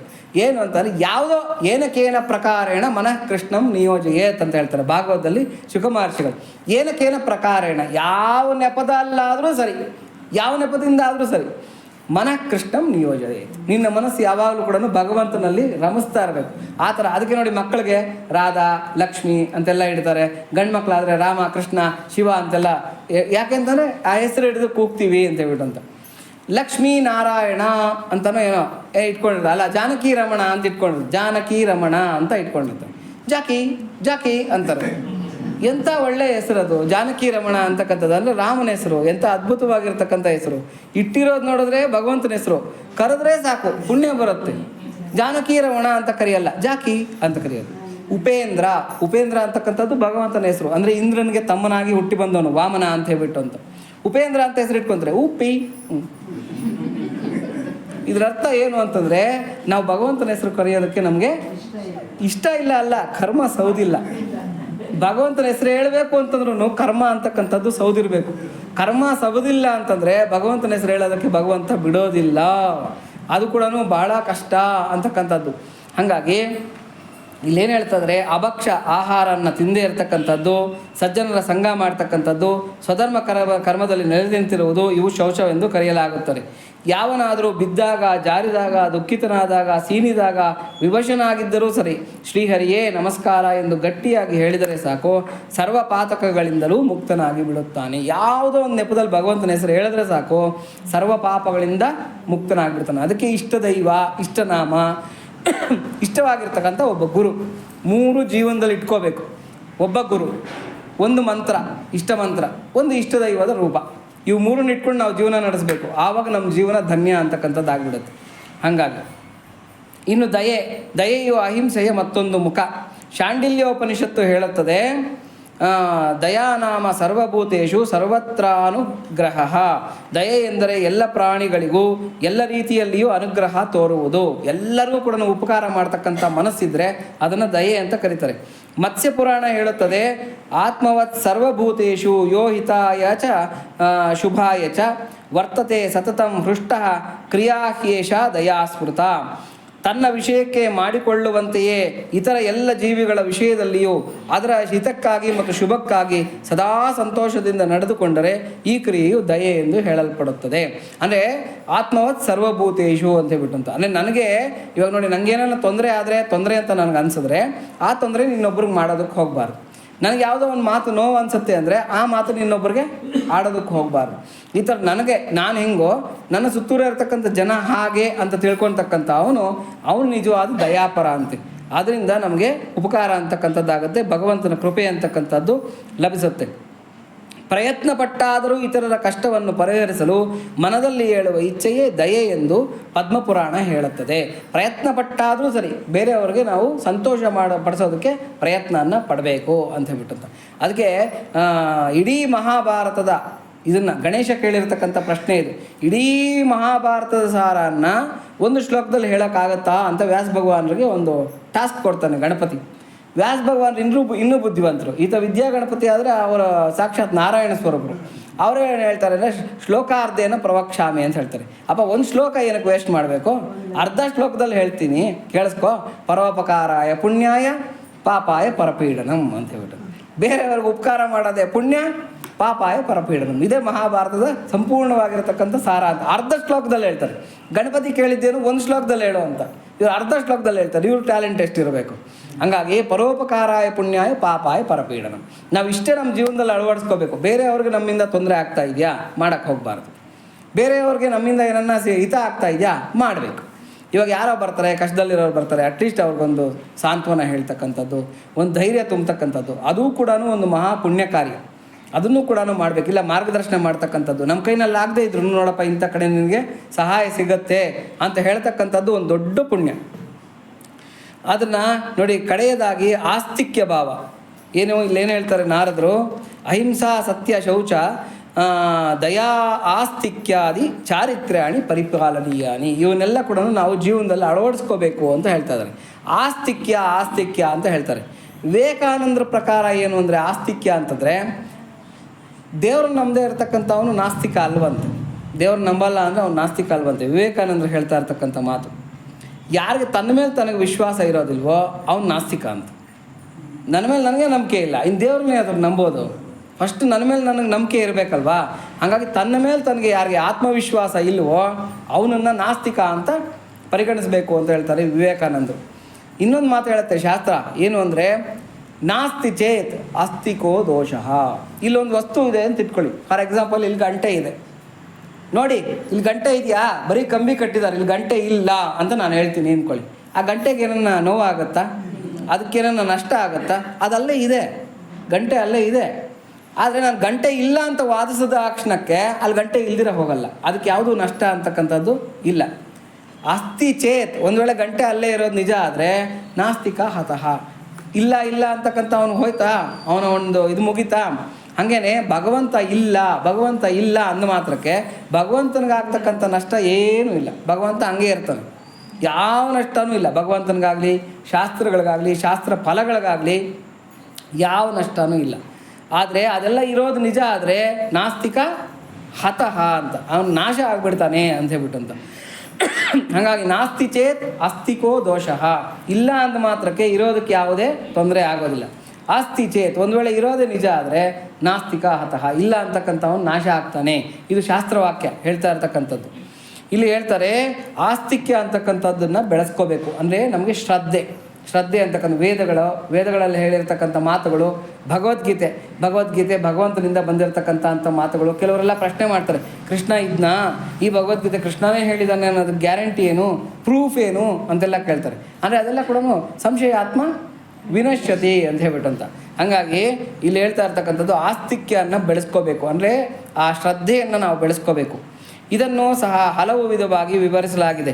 ಶಾಂಡಿಲ್ಯೋಪನಿಷತ್ತಿನ ಪ್ರಕಾರ ವೇದೋಕ್ತ ಧರ್ಮೇಶು ವಿಶ್ವಾಸ, ವೇದೋಕ್ತವಾಗಿರ್ತಕ್ಕಂಥ ಧರ್ಮ ಅಧರ್ಮಗಳು ಅಂದರೆ ಏನನ್ನು ಮಾಡಬೇಕು ಏನನ್ನು ಮಾಡಬಾರ್ದು ಅಂತ ವೇದಗಳು, ಪುರಾಣಗಳು, ಇತಿಹಾಸಗಳಲ್ಲಿ, ಉಪನಿಷತ್ತುಗಳಲ್ಲಿ ಹೇಳಿದೆಯೋ ಅದರ ಮೇಲೆ ಶ್ರದ್ಧೆ ವಿಶ್ವಾಸವನ್ನು ಇಡ್ತಾ ಇರತಕ್ಕಂಥದ್ದನ್ನೇ ಆಸ್ತಿಕ್ಯ ಭಾವ ಅಂತ ಹೇಳ್ತಾರೆ. ಆಮೇಲೆ ಶಂಕರ ಭಗವತ್ಪಾದರು ಹೇಳ್ತಾರೆ, ಆಸ್ತಿಕ್ಯಂ ಶ್ರದ್ಧಾನತ ಪರಾರ್ಥೇಶು ಆಗಮೇಶು, ಪರಾರ್ಥವಾದ ಆಗಮಗಳಲ್ಲಿ ಶ್ರದ್ಧೆ ಇಡುವುದು ಆಸ್ತಿಕ್ಯ ಅಂತ ಹೇಳ್ತಾರೆ. ಹಾಗಾಗಿ ನೋಡಿ, ಈ ಶ್ರದ್ಧೆ ಅಂತಕ್ಕಂಥದ್ದು ತುಂಬ ದೊಡ್ಡ ಕೆಲಸ ಅಂತಕ್ಕಂಥದ್ದನ್ನು ಮಾಡುತ್ತೆ. ಶ್ರದ್ಧೆ ಇಲ್ಲ ಅಂತಂದರೆ ನಾವು ಜೀವನದಲ್ಲಿ ಸೋತ್ವಿ ಅಂತಲೇ ಅರ್ಥ. ಶ್ರದ್ಧೆ ಇದ್ದವನು ಗೆದ್ದ ಅಂತ ಹೇಳ್ಬಿಟ್ಟು ಏನೇ ಮಾಡಬೇಕಾಗಲಿ ನಮಗೆ ಶ್ರದ್ಧೆ ಅಂತಕ್ಕಂಥದ್ದು ಇರಬೇಕು. ನೋಡಿ, ಪಿತೃಗಳಿಗೆ ತರ್ಪಣಗಳನ್ನು ಬಿಟ್ಟರೆ ಪಿತೃಗಳಿಗೆ ಸೇರುತ್ತೆ ಅಂತ ಹೇಳ್ತೀವಿ. ಹೆಂಗೆ ಸೇರುತ್ತೆ, ಅದು ಯಾವ ಪೋಸ್ಟ್ನಲ್ಲಿ ಹೋಗುತ್ತೆ, ಇವೆಲ್ಲ ಪ್ರಶ್ನೆ ಮಾಡೋದಕ್ಕೆ ಹೋಗಬಾರ್ದು. ದಾನ ಮಾಡಿದ್ರೆ ಅದು ಅಕ್ಷಯ ಆಗುತ್ತೆ, ನಿಮಗೆ ಅದರ ಫಲ ಅಕ್ಷಯ ಆಗುತ್ತೆ, ಅದು ಹೆಂಗಾಗುತ್ತೆ ಅಂತ ಪ್ರಶ್ನೆ ಮಾಡೋದಕ್ಕೆ ಹೋಗಬಾರ್ದು. ಕನಕದಾರ ಸ್ತೋತ್ರ ಬರೆದಾಗ ಶಂಕರ ಭಗವತ್ಪಾದರು ಆ ವೃದ್ಧ ಬ್ರಾಹ್ಮಣಿ ಮನೆ ಹತ್ರಕ್ಕೆ ಹೋಗ್ತಾರೆ. ಒಟ್ಟು ಬಾಲ ಬ್ರಹ್ಮಚಾರಿ ಹೋಗ್ಬಿಟ್ಟು ಕೇಳ್ತಾರೆ, ಅಮ್ಮ ಭವತಿ ಭಿಕ್ಷಾನ್ ದೇಹಿ ಅಂತ ಹೇಳ್ಬಿಟ್ಟು. ಆಕೆಗೆ ಕೊಡೋ ಉದ್ದೇಶ ಇರುತ್ತೆ, ಆಸೆ ಇರುತ್ತೆ, ಆದರೆ ಕಡು ಬಡತನ, ಮನೆಯೆಲ್ಲ ಹುಡುಕಾಡಿದ್ರು ಕೂಡ ಏನೂ ಇರೋದಿಲ್ಲ. ಕಡೆಗೆ ಎಲ್ಲ ಹುಟ್ಟಿನಲ್ಲಿ ಹುಡುಕಾಡ್ತಾಳೆ. ಒಂದು ಒಣಕಲ್ ನಲ್ಲಿಕಾಯಿ ಸಿಗುತ್ತೆ. ಆ ನಲ್ಲಿಕಾಯಿ ತೊಗೊಂಬಂದು ಒಟ್ಟು ಆ ಭಿಕ್ಷಾ ಪಾತ್ರೆಗೆ ಹಾಕ್ತಾರೆ. ಶಂಕರ ಭಗವತ್ಪಾದರು ಚಿಕ್ಕ ಒಟ್ಟು, ಬಾಲ ಒಟ್ಟು. ಆವಾಗ ಪ್ರಾರ್ಥನೆ ಮಾಡ್ತಾರೆ ಮಹಾಲಕ್ಷ್ಮಿನ, ಅಲ್ಲಮ್ಮ ಇಂಥ ಒಂದು ದಯಾಪರರಾಗಿರ್ತಕ್ಕಂಥ, ಇಷ್ಟು ಒಳ್ಳೆ ಮನಸ್ಸಿರ್ತಕ್ಕಂಥ ಇವ್ರಿಗೆ ಐಶ್ವರ್ಯನ ನೀನು ಯಾಕೆ ಕೊಡಲಿಲ್ಲ ಅಂತ ಮಹಾನುಭಾವರು. ಆವಾಗ ಲಕ್ಷ್ಮಿ ಕೇಳ್ತಾಳೆ, ಇವರ ಕರ್ಮದ ಅಕೌಂಟಲ್ಲಿ ಇವ್ರು ದಾನ ಮಾಡಿರ್ತಕ್ಕಂಥ ಎಕ್ಸಾಂಪಲ್ಲೇ ಇಲ್ಲ. ತಾ ನ ಕೇಳಿದ್ದೀರಾ? ತಾತ್ ಮುತ್ತಾತಂದ್ರ ಕಾಲದಿಂದ ದಾನ ಧರ್ಮ ನಹಿ ಅಂತ. ಅಂದರೆ ವಂಶಪಾರಂಪರ್ಯವಾಗ ಅವ್ರು ಹಿಂಗಿಲ್ಲ, ಕೊಡೋ ಕೈಯೇ ಇಲ್ಲ, ಬರೀ ಹಿಂಗೆ ತಾ ಅನ್ನೋದನ್ನು ಬಿಡೋದಿಲ್ಲ, ಕೋ ಅನ್ನೋದು ನಮ್ಮ ಕುಲದಲ್ಲೇ ಇಲ್ಲ ಅಂತ. ಕೋ ಅನ್ನೋದು ನಮ್ಮ ಕುಲದಲ್ಲೇ ಇಲ್ವಂತೆ. ತಾ ಅನ್ನೋದು ನಮ್ಮ ತಾತ ಮುತ್ತಾತಂದ್ರ ಕಾಲದಿಂದ ಬಂದಿಲ್ಲ ಅಂತ ಹೇಳ್ಬಿಟ್ಟು ಅಂಥ ಜೀವನ ನಡೆಸೋರು ಅವ್ರಿಗೆ ಹೆಂಗೆ ಕೊಡೋದು ಅಂತ ಹೇಳ್ಬಿಟ್ಟು ಮಹಾಲಕ್ಷ್ಮಿ ಪ್ರಶ್ನೆ ಮಾಡ್ತಾಳಂತೆ. ಆವಾಗ ಶಂಕರ ಭಗವತ್ಪಾದರು ಹೇಳ್ತಾರೆ, ಈಗ ಇಷ್ಟು ದಯೆಯಿಂದ ನನಗೆ ಈ ಒಣಕಲ್ ನಲ್ಲಿಕಾಯಿ ಹಾಕಿದಾರಲ್ಲ, ಇದನ್ನೇ ಮಹದ್ದಾನ ಅಂತ ತಿಳ್ಕೊಂಡು ಅವ್ರಿಗೆ ನೀನು ಐಶ್ವರ್ಯನ ಕೊಡಮ್ಮ ಅಂತ ಹೇಳ್ಬಿಟ್ಟು ಆ ಒಂದು ಪರಾಕನ್ನು ಮಾಡ್ತಾರೆ ಮಹಾಲಕ್ಷ್ಮಿಗೆ. ಅದೇ ಕನಕದಾರ ಸ್ತೋತ್ರ ಪರಾಕು. ಅದನ್ನು ಆ ಮಹಾಲಕ್ಷ್ಮಿಗೆ ಮಾಡಿರತಕ್ಕಂಥ ಪರಾಕು, ಅದನ್ನು ಮಾಡೋ ಅಷ್ಟೊತ್ತಿಗೆ ಬಂಗಾರದ ನಲ್ಲಿಕಾಯಿಗಳ ಮಳೆ ಅಂತಕ್ಕಂಥದ್ದು ಅವ್ರ ಮನೆಯಲ್ಲಿ ಸುರಿಯುತ್ತೆ. ದ್ರೌಪದಿಗೆ ಆ ದುಶ್ಯಾಸನಾದಿಗಳು, ಈ ದುರ್ಯೋಧನಾದಿಗಳು ಆ ಸಭೆಯಲ್ಲಿ ಅವಮಾನ ಮಾಡ್ತಾ ಇದ್ದಾಗ, ಆ ವಿವಸ್ತ್ರಗಳನ್ನಾಗಿ ಮಾಡಬೇಕು ಅಂತ ಹೇಳ್ಬಿಟ್ಟು ಪ್ರಯತ್ನ ಪಡ್ತಾ ಇದ್ದಾಗ ಆಕೆ ವಸ್ತ್ರ ಏನಾಗುತ್ತೆ, ಅಕ್ಷಯ ಆಗುತ್ತೆ. ಅಕ್ಷಯಾಂಬರ ಅಂತ ಕರೀತಾರೆ. ಅದು ಆ್ಯಕ್ಚುಲಿ ದ್ರೌಪದಿ ವಸ್ತ್ರಾಪಹರಣ ಅಂತ ಕರಿಬಾರ್ದು. ವಸ್ತ್ರಾಪಹರಣ ಆಯಿತಾ? ಆಗಲಿಲ್ಲ, ವಸ್ತ್ರಾಪಹರಣ ಆಗಲಿಲ್ಲ. ಹಾಗಾಗಿ ಆ ಘಟ್ಟಕ್ಕೆ ಏನಂತ ಕರಿಬೇಕು ಅಂದರೆ ದ್ರೌಪದಿ ಅಕ್ಷಯಾಂಬರ ಅಂತ. ಅಕ್ಷಯಾಂಬರ ಘಟ್ಟ ಅದು. ಆ ಸೆರಗು ಬೆಳೀತಾ ಹೋಗುತ್ತೆ, ಆ ದ್ರೌಪದಿಯ ಸೆರಗು ಬೆಳೀತಾ ಹೋಗುತ್ತೆ, ಅಕ್ಷಯವಾಗಿರ್ತಕ್ಕಂಥ ಅಂಬರ ಸಿಗುತ್ತೆ. ಅದನ್ನು ಏನು ಗೊತ್ತಾ, ದೊಡ್ಡ ರಾಶಿ ಹಾಕ್ಬಿಡ್ತಾನೆ ದುಶ್ಯಾಸನ. ಹೇಳೋದು ರಾಶಿ ಹಾಕ್ಬಿಡ್ತಾನೆ.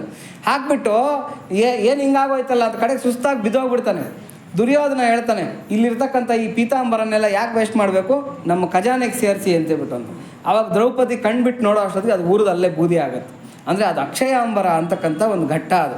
ಆ ಅಕ್ಷಯಾಂಬರ ಭಗವಂತ ಹೆಂಗೆ ಕೊಟ್ಟಾನಂತೆ ಗೊತ್ತಾ, ಒಂದ್ಸಲಿ ಆ ಪರಮಾತ್ಮನಿಗೆ ಒಂದ್ಸಲಿ ಗಾಯ ಆಗಿರುತ್ತೆ ಬೆರಳಿಗೆ.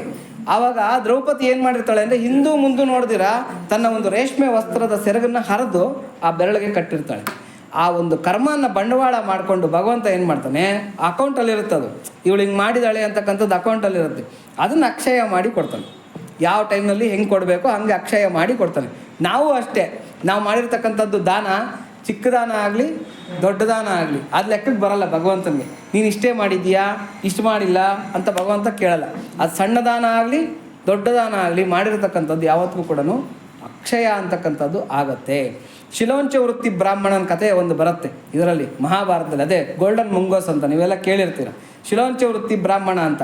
ಆ ಬ್ರಾಹ್ಮಣನ ಜೀವಿಕೆ ಏನಾಗಿರುತ್ತೆ ಅಂತಂದರೆ, ಈ ಕಲ್ಲ ಮಾಡ್ತಾರಲ್ಲ, ಈ ಬೆಳೆ ಎಲ್ಲ ಕೊಯ್ದು ಕಣ ಮಾಡಿ ಎಲ್ಲ ಮಾಡಿ ಅವ್ರು ಧಾನ್ಯ ತೊಗೊಂಡು ಹೊಟ್ಟೋಗ್ತಾರಲ್ಲ, ಹೊಟ್ಟೋದ್ಮೇಲೆ ಆ ಹೊಲದಲ್ಲಿರ್ತಕ್ಕಂಥ ಆ ಬೀಜಗಳನ್ನು, ಆ ಕಲ್ಲ ಮಾಡಿರೋ ಜಾಗದಲ್ಲಿರ್ತಕ್ಕಂಥ ಬೀಜಗಳನ್ನು ಹೆಕ್ಕೊಂಡು ಬಂದು ಅವ್ರ ಮನೆ ಮಂದಿ ಆದಿಯಾಗಿ ಅದನ್ನು ಸಂಸ್ಕರಿಸ್ಕೊಂಡು ಅದನ್ನು ತಿಂತಕ್ಕಂಥ ಜೀವನ ಮಾಡ್ತಾ ಇರ್ತಕ್ಕಂಥ ಬ್ರಾಹ್ಮಣ. ಇದು ಇದರಲ್ಲಿ ಬರುತ್ತೆ, ಅನುಶಾಸನ ಪರ್ವದಲ್ಲಿ ಬರುತ್ತೆ ಮಹಾಭಾರತದಲ್ಲಿ. ಆ ಬ್ರಾಹ್ಮಣ ಏನು ಮಾಡಿರ್ತಾನೆ ಅಂತಂದರೆ, ಆ ಥರ ತಂದಿರ್ತಕ್ಕಂಥ ಕಷ್ಟದಿಂದ ತಂದಿರತಕ್ಕಂಥ ಆ ಧಾನ್ಯನ ಹಿಟ್ಟು ಮಾಡಿಕೊಂಡು ಎಲ್ಲ ಮನೆ ಮಂದಿ ಆದಿಯಾಗಿ ತಿನ್ನಬೇಕು ಅಂತ. ಏನು ಎಷ್ಟು ಸಿಕ್ಕಿರುತ್ತೆ ಮಹಾ ಹಿಟ್ಟು ಅಂದರೆ ಏನು ಸೇರುಗಳು ಸಿಕ್ಕಿರುತ್ತಾ. ಆತನಿಗೆ 4 ಜನ ಮಕ್ಕಳು, ಗಂಡು ಮಕ್ಕಳು. ಆ 4 ಜನ ಗಂಡು ಮಕ್ಕಳಿಗೆ 4 ಜನ ಸೊಸೆಯರು ಇರ್ತಾರೆ.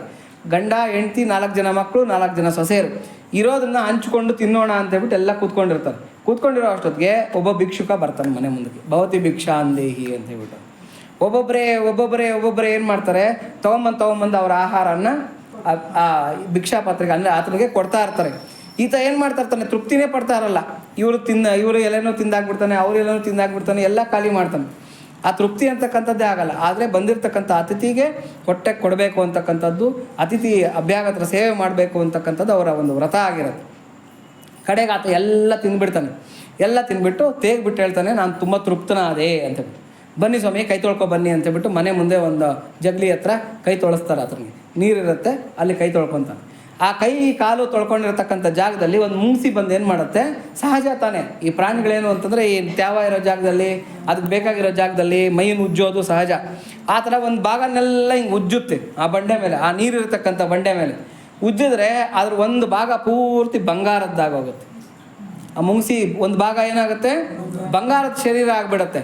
ಕಡೆಗೆ ಆ ಮುಂಗ್ಸಿ ನೋಡ್ತಾ ಇದ್ದಂಗೆ ಆ ಬಂದಿರತಕ್ಕಂಥ ಅತಿಥಿ ಯಾರು ಅಂದರೆ ಧರ್ಮದೇವತೆ, ಪರೀಕ್ಷೆ ಮಾಡೋದಕ್ಕೆ ಅಂತ ಬಂದಿರ್ತಾನೆ ಈ ಬ್ರಾಹ್ಮಣನನ್ನು.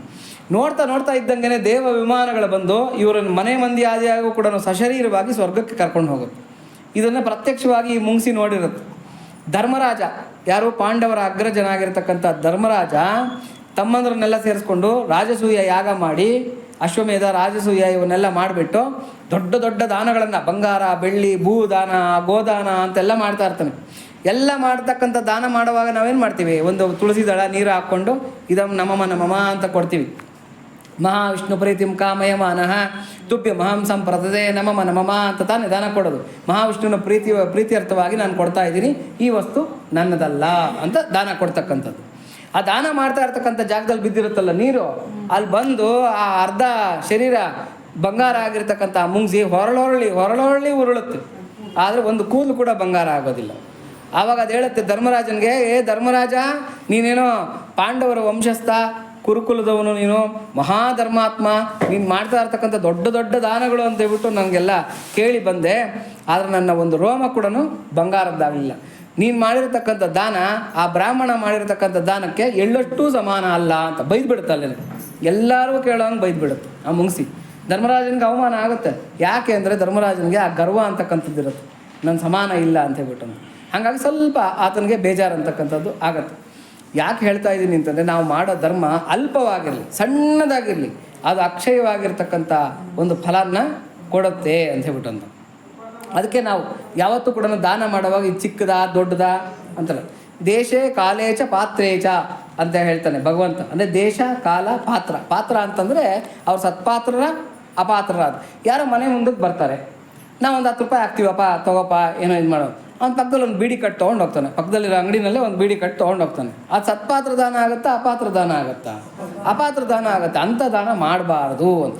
ಸತ್ಪಾತ್ರರಿಗೆ ದಾನ ಮಾಡಬೇಕು. ಅಂದರೆ ಇವ್ರಿಗೆ ಯಾರಿಗಾದ್ರೂ ಕೊಟ್ಟರೆ ಅದು ಸಾರ್ಥಕ ಆಗುತ್ತೆ, ಇದು ಒಂದು ಸದ್ವಿನಿಯೋಗ ಆಗುತ್ತೆ ಅನ್ನೋ ಕಡೆ ದಾನ ಮಾಡಿದ್ರೆ ಅದು ಅಕ್ಷಯವಾಗಿರ್ತಕ್ಕಂಥ ಪುಣ್ಯನ ಕೊಡುತ್ತೆ. ಕಾಲ ನೋಡಿ, ಇವಾಗ ಗ್ರಹಣದ ಕಾಲ, ಅಮಾವಾಸ್ಯೆ ದಿವಸ ಮಾಡಿದ ದಾನ, ಆಮೇಲೆ ದಕ್ಷಿಣಾಯನ ಉತ್ತರಾಯಣಗಳಲ್ಲಿ ಮಾಡಿರ್ತಕ್ಕಂಥ ದಾನ, ವಿಶ್ವಯೋಗಗಳಲ್ಲಿ ಮಾಡಿರ್ತಕ್ಕಂಥ ದಾನ, ಮಗ ಹುಟ್ಟಿದಾಗ ಮಾಡ್ತಕ್ಕಂಥ ದಾನ, ಪಿತೃಕಾರ್ಯದಲ್ಲಿ ಮಾಡಿರ್ತಕ್ಕಂಥ ದಾನ, ಇವೆಲ್ಲ ಕೂಡ ಅಕ್ಷಯ ಆಗುತ್ತೆ. ಅಕ್ಷಯವಾಗಿರ್ತಕ್ಕಂಥ ಪುಣ್ಯ ಫಲನ ಕೊಡುತ್ತೆ. ಆಮೇಲೆ ತೀರ್ಥಕ್ಷೇತ್ರದಲ್ಲಿ ಮಾಡಿರತಕ್ಕಂಥ ದಾನ, ಇವೆಲ್ಲ ಕೂಡ ಅಕ್ಷಯವಾಗಿರ್ತಕ್ಕಂಥ, ಅದನ್ನು ದೇಶ ಅಂತ ಕರೀತಾರೆ. ಯಾವ ದೇಶ ಯಾವ ಕಾಲ, ಇದನ್ನು ನಾವು ಅರ್ಥ ಮಾಡಿಕೊಂಡು ಆ ದಾನವನ್ನು ಮಾಡಬೇಕು. ಅದು ಚಿಕ್ಕದಾಗಲಿ ದೊಡ್ಡದಾಗಲಿ ಅದು ನಮ್ಗೆ ಅಕ್ಷಯವಾಗಿರ್ತಕ್ಕಂಥ ಪುಣ್ಯ ಫಲನ ಕೊಡುತ್ತೆ. ಹೇಗೆ ನಾವು ಬೀಜ ಹಾಕಿ ಮರ್ತೋಗಿರ್ತೀವಿ, ಭೂಮಿನಲ್ಲಿ ಬೀಜ ಹಾಕಿ ನೀರು ಹಾಕ್ಬಿಟ್ಟು ಗೊಬ್ಬರ ಹಾಕ್ಬಿಟ್ಟು ಮರ್ತೋಗ್ಬಿಟ್ಟಿರ್ತೀವಿ, ಯಾವುದೋ ಒಂದು ಬೀಜ ನೆಟ್ಬಿಟ್ಟು ಅದೊಂದು ದೊಡ್ಡ ಮರ ಆಗ್ಬಿಟ್ಟು ಒಳ್ಳೆ ಮೈ ತುಂಬ ಹಣ್ಣು ಹಾಕ್ಕೊಂಡು ನಿಂತ್ಕೊಂಡ್ಬಿಡೋದು. ಆವಾಗ ಹಣ್ಣೆಲ್ಲ ಯಾರ್ದು? ನಮ್ಮದೇ.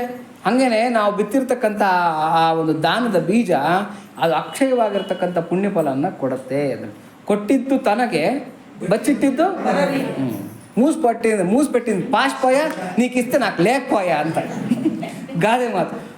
ಮೂಸ್ಪಟ್ಟಿಂದ ಪಾಶ್ ಪೋಯ ಅಂತ ಹೇಳ್ಬಿಟ್ಟು, ಏನು ನಾಳೆ ತಿಂದಾಗುತ್ತೆ, ನಾಡಿದ್ದು ತಿಂದು ಫ್ರಿಜ್ಜಲ್ಲಿಡು, ನನಗಾಗುತ್ತೆ, ನನ್ನ ಮಗನಿಗಾಗುತ್ತೆ, ನನ್ನ ಹೆಂಡತಿಗಾಗುತ್ತೆ ಅಂತ ಹೇಳ್ಬಿಟ್ಟು ಹಂಗೆ ಇಟ್ಕೊಂಡಿದ್ರು.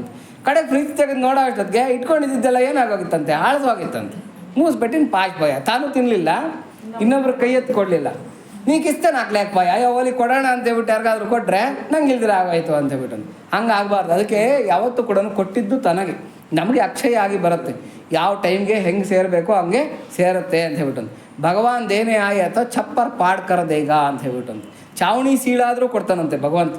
ಕೊಡೋ ಟೈಮ್ ಬಂದರೆ ಚಾವಣಿ, ನಾವು ಆ ಕಿಟಕಿ ಬಾಗಿಲುಗಳು ಮುಚ್ಕೊಂಡಿದ್ರು ಕೂಡ ಚಾವಣಿ ಸೀಳಾದರೂ ಕೂಡ ಕೊಡ್ತಾನೆ. ಬೈಬಲಲ್ಲಿ ಒಂದು ಮಾತು ಬರುತ್ತೆ, ಅದೇನಂದರೆ ಒಂದು ಪೆನ್ನಿನ ನೀನು ಡೋರಲ್ಲಿ ಕೊಟ್ಟರೆ ಅದಕ್ಕೆ ಇನ್ನೊಂದು ಪೆನ್ನಿ ಬಡ್ಡಿ ಹಾಕಿ ಭಗವಂತ ಪಟ್ನ ಕಟ್ಟಿ ಕಿಟಕಿಲಿ ಬಿಸಾಕ್ತಾನಂತೆ. ತಗೋ ನೀನು ನನಗೆ ಯಾಕೆ ಬೇಕು ಅಂತ ಹೇಳ್ಬಿಟ್ಟಂತ. ಅದಕ್ಕೆ ಭಗವಂತನಿಗೆ ಅಪರ್ಣ ಅಂತ ಹೆಸರು. ಅಪರ್ಣ, ಯಾರ ಋಣನೂ ಇಟ್ಕೊಳಲ್ಲ, ಮಾಡಿದ್ದಕ್ಕೆ ಅಕ್ಷಯ ಮಾಡಿ ವಾಪಸ್ ಕೊಡ್ತಾ ಇರ್ತಕ್ಕಂಥವಳು ಭಗವತಿ. ಹಾಗಾಗಿ ನಾವು ಯಾವತ್ತೂ ಕೂಡ ಏನು ಅಂತಂದರೆ ವೇದಗಳಲ್ಲಿ ಹೇಳಿರ್ತಕ್ಕಂಥ ಮಾತುಗಳನ್ನು, ಧರ್ಮ ಅಧರ್ಮಗಳನ್ನು ನಾವು ಶ್ರದ್ಧೆಯಿಂದ ಆಚರಿಸಿದಾಗ, ಅದು ದಾನ ಆಗಿರ್ಬೋದು, ಯಜ್ಞ ಆಗಿರ್ಬೋದು, ತಪಸ್ಸಾಗಿರ್ಬೋದು, ಅಥವಾ ಗುರು ಶುಶ್ರೂಷೆ ಆಗಿರ್ಬೋದು, ತಂದೆ ತಾಯಿ ಸೇವೆ ಆಗಿರ್ಬೋದು, ಅಥವಾ ಗಂಡನ ಸೇವೆ ಆಗಿರ್ಬೋದು, ಅಥವಾ ಸಮಾಜಕ್ಕೆ ನಾವು ಮಾಡ್ತಾ ಇರ್ತಕ್ಕಂಥ ಉಪಕಾರ ಸ್ಮರಣೆ ಇರ್ಬೋದು, ಅದನ್ನೆಲ್ಲ ಕೂಡ ನಾವು ಕೇಳದೇ ಇದ್ದರೂ ಕೂಡ ಭಗವಂತನ ಅಕೌಂಟಲ್ಲಿರುತ್ತೆ, ಅದು ಕೊಟ್ಟೇ ಕೊಡುತ್ತೆ. ಆದರೆ ಕೇಳೋದಕ್ಕೆ ಹೋಗಬಾರ್ದು.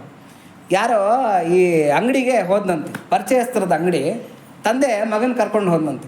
ಮಗನ ಕರ್ಕೊಂಡು ಹೋದ್ರೆ ಅಲ್ಲಿ ಗೋಡಂಬಿ ಡಬ್ಬ ಇತ್ತಂತೆ.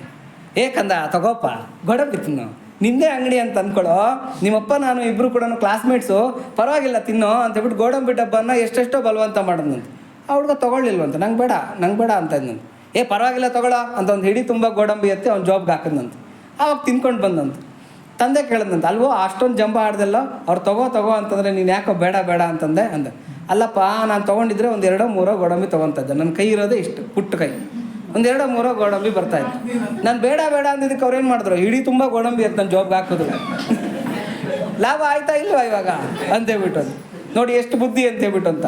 ನಾವು ಭಗವಂತನ ಹತ್ರಕ್ಕೆ ಹೋಗ್ಬಿಟ್ಟು, ಭಗವಂತ ನಂಗೆ ಅದು ಕೊಡು, ಭಗವಂತ ನಂಗೆ ಇದು ಕೊಡು ಅಂದರೆ ಅವನು ಅಷ್ಟೇ ಕೊಡ್ತಾನೆ.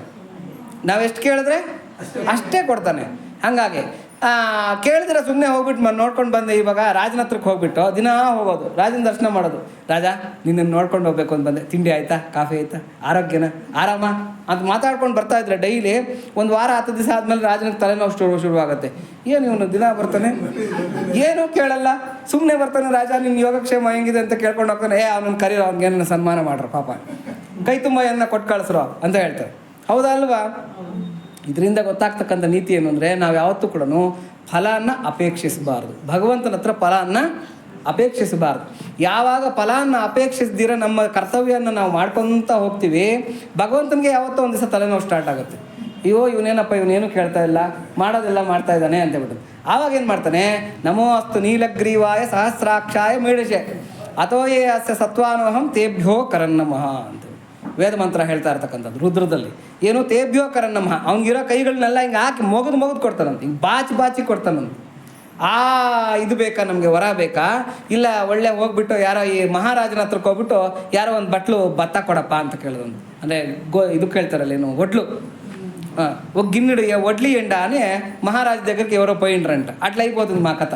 ಹಾಗಾಗಿ ದೇವ್ರ ಹತ್ರ ಯಾವತ್ತೂ ಕೂಡ ಫಲನ ಅಪೇಕ್ಷಿಸಬಾರ್ದು ಅಂತಕ್ಕಂಥ. ಇವೆಲ್ಲ ಆಗಬೇಕು ಅಂತಂದರೆ ಏನು ಬರಬೇಕು, ನಮಗೆ ಧರ್ಮಶ್ರದ್ಧೆ, ಕರ್ಮಶ್ರದ್ಧೆ, ವೇದಗಳಲ್ಲಿ ಶಾಸ್ತ್ರಗಳಲ್ಲಿ ಶ್ರದ್ಧೆ ಅಂತಕ್ಕಂಥದ್ದು ಬರಬೇಕು ಅಂತಕ್ಕಂಥ ಇಲ್ಲಿ ಮಾತುಗಳನ್ನು ಹೇಳ್ತಾ ಇದ್ದಾರೆ. ನೋಡಿ, ಇಲ್ಲಿ ಶ್ರೀರಾಮಕೃಷ್ಣ ಉವಾಚ, ಶ್ರೀರಾಮಕೃಷ್ಣರು ಹೇಳ್ತಾ ಇದ್ದಾರೆ, ಸತ್ಯದಲ್ಲಿ ದೃಢತೆ ಇಲ್ಲದವನು ಕ್ರಮಕ್ರಮವಾಗಿ ಎಲ್ಲವನ್ನೂ ಕಳೆದುಕೊಳ್ಳುತ್ತಾನೆ.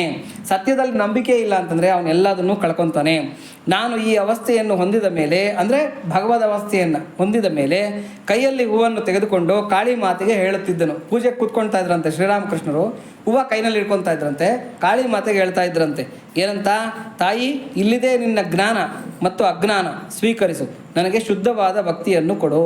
ನನ್ನಲ್ಲಿರ್ತಕ್ಕಂಥ ಜ್ಞಾನ, ನನ್ನಲ್ಲಿರ್ತಕ್ಕಂಥ ಅಜ್ಞಾನವನ್ನು ನಿನ್ನ ಪಾದಕ್ಕೆ ಸಮರ್ಪಣೆ ಮಾಡಿಬಿಡ್ತಾ ಇದ್ದೀನಿ, ಶುದ್ಧವಾಗಿರ್ತಕ್ಕಂಥ ಭಕ್ತಿಯನ್ನು ಕೊಡು. ಇಲ್ಲಿದೆ ನಿನ್ನ ಶುಚಿ ಮತ್ತು ಅಶುಚಿ, ಸ್ವೀಕರಿಸು, ನನಗೆ ಶುದ್ಧವಾದ ಭಕ್ತಿಯನ್ನು ಕೊಡು. ನನಗೆ ಕ್ಲೀನ್ಲಿನೆಸ್ ಗೊತ್ತಿದೆಯೋ ಇಲ್ವೋ ನನಗೆ ಗೊತ್ತಿಲ್ಲ, ಯಾಕೆಂದ್ರೆ ನಾನು ಮಾಡ್ತಾ ಇರೋದು ಸರಿನೋ ತಪ್ಪೋ ಗೊತ್ತಿಲ್ಲ. ಹಾಗಾಗಿ ನನ್ನಲ್ಲಿರ್ತಕ್ಕಂಥ ಶುದ್ಧತೆಯನ್ನು ನಿನ್ನ ಪಾದಕ್ಕೆ ಸಮರ್ಪಣೆ ಮಾಡ್ತಾ ಇದ್ದೀನಿ, ಅಶುದ್ಧನ್ನು ಪಾದಕ್ಕೆ ಸಮರ್ಪಣೆ ಮಾಡ್ತಾ ಇದ್ದೀನಿ. ಇದನ್ನು ಸ್ವೀಕರಿಸು, ನನಗೆ ಶುದ್ಧವಾಗಿರ್ತಕ್ಕಂಥ ಭಕ್ತಿಯನ್ನು ಕೊಡು. ಇಲ್ಲಿದೆ ನಿನ್ನ ಒಳಿತು ಕೆಡುಕುಗಳು ಸ್ವೀಕರಿಸು, ನನಗೆ ಶುದ್ಧವಾದ ಭಕ್ತಿಯನ್ನು ಕೊಡು. ಒಳ್ಳೆಯದು ಕೆಟ್ಟದ್ದು ಎಲ್ಲ ಕೂಡ ನಿನ್ನ ಪಾದಕ್ಕೆ ಸಮರ್ಪಣೆ ಮಾಡಿಬಿಡ್ತಾ ಇದ್ದೀನಿ ತಾಯಿ, ನನಗೆ ಶುದ್ಧವಾಗಿರ್ತಕ್ಕಂಥ ಭಕ್ತಿಯನ್ನು ಕೊಡು. ಇಲ್ಲಿದೆ ನಿನ್ನ ಪುಣ್ಯ ಮತ್ತು ಪಾಪ ಸ್ವೀಕರಿಸು, ನನಗೆ ಶುದ್ಧವಾದ ಭಕ್ತಿಯನ್ನು ಕೊಡು. ತಗೋ, ನನ್ನಲ್ಲಿರ್ತಕ್ಕಂಥ ಪುಣ್ಯನ ಪಾಪನ ನಿನ್ನ ಪಾದಕ್ಕೆ ಸಮರ್ಪಣೆ ಮಾಡಿಬಿಡ್ತಾ ಇದ್ದೀನಿ, ನನಗೆ ಶುದ್ಧವಾಗಿರ್ತಕ್ಕಂಥ ಭಕ್ತಿಯನ್ನು ಕೊಡು. ಇದನ್ನೆಲ್ಲ ಹೇಳ್ತಾ ಶ್ರೀರಾಮಕೃಷ್ಣ ಏನು ಮಾಡ್ತಾರೆ, ಕಡೆಗೆ ಒಂದು ಡೈಲಾಗ್ ಹೇಳ್ತಾರಂತೆ. ಏನಂತ ಅಂತಂದರೆ, ಯಾವಾಗ ಆ ಮಾತನ್ನು ಹೇಳಲು ಯಾವುದು, ನನಗೆ ಶುದ್ಧ ಭಕ್ತಿಯನ್ನು ಕೊಡು, ಇಲ್ಲಿದೆ ನನ್ನ ಪುಣ್ಯ ಮತ್ತು ಪಾಪ ಸ್ವೀಕರಿಸು, ನನಗೆ ಶುದ್ಧವಾದ ಭಕ್ತಿಯನ್ನು ಕೊಡು. ಯಾವಾಗ ಇದನ್ನೆಲ್ಲ ಹೇಳಿದನೋ, ಯಾವಾಗ ಈ ಮಾತನ್ನು ಹೇಳಲು ಸಾಧ್ಯವಾಗಲಿಲ್ಲ, ತಾಯಿ ಇಲ್ಲಿದೆ ನಿನ್ನ ಸತ್ಯ ಮತ್ತು ಅಸತ್ಯ ಎರಡನ್ನೂ ಸ್ವೀಕರಿಸು, ಶುದ್ಧವಾದ ಭಕ್ತಿಯನ್ನು ಕೊಡು ಅಂತ ಹೇಳೋದಕ್ಕಾಗಲಿಲ್ವಂತ ಅವ್ರ ಕೈನಲ್ಲಿ. ಅಮ್ಮ, ಎಲ್ಲರನ್ನೂ ನಿನ್ನ ಪಾದಕ್ಕೆ ಸಮರ್ಪಣೆ ಮಾಡಿಬಿಟ್ಟಿದ್ದೀನಿ, ಆದರೆ ಸತ್ಯ ಅಸತ್ಯನ ನಿನ್ನ ಪಾದಕ್ಕೆ ಸಮರ್ಪಣೆ ಮಾಡ್ತಾ ಇದ್ದೀನಿ ಅಂತ ಹೇಳೋಕ್ಕಾಗಲಿಲ್ವಂತೆ ಶ್ರೀರಾಮಕೃಷ್ಣರಿಗೆ. ಯಾಕೆಂದ್ರೆ ಅದು ಕೊಟ್ಟ ಮೇಲೆ ಇನ್ನೇನಿದೆ, ಎಲ್ಲ ಕಳ್ಕೊಂಡಂಗೆ. ಹಂಗಾಗಿ ಅದು ಹೇಳೋಕ್ಕಾಗಲಿಲ್ವಂತೆ.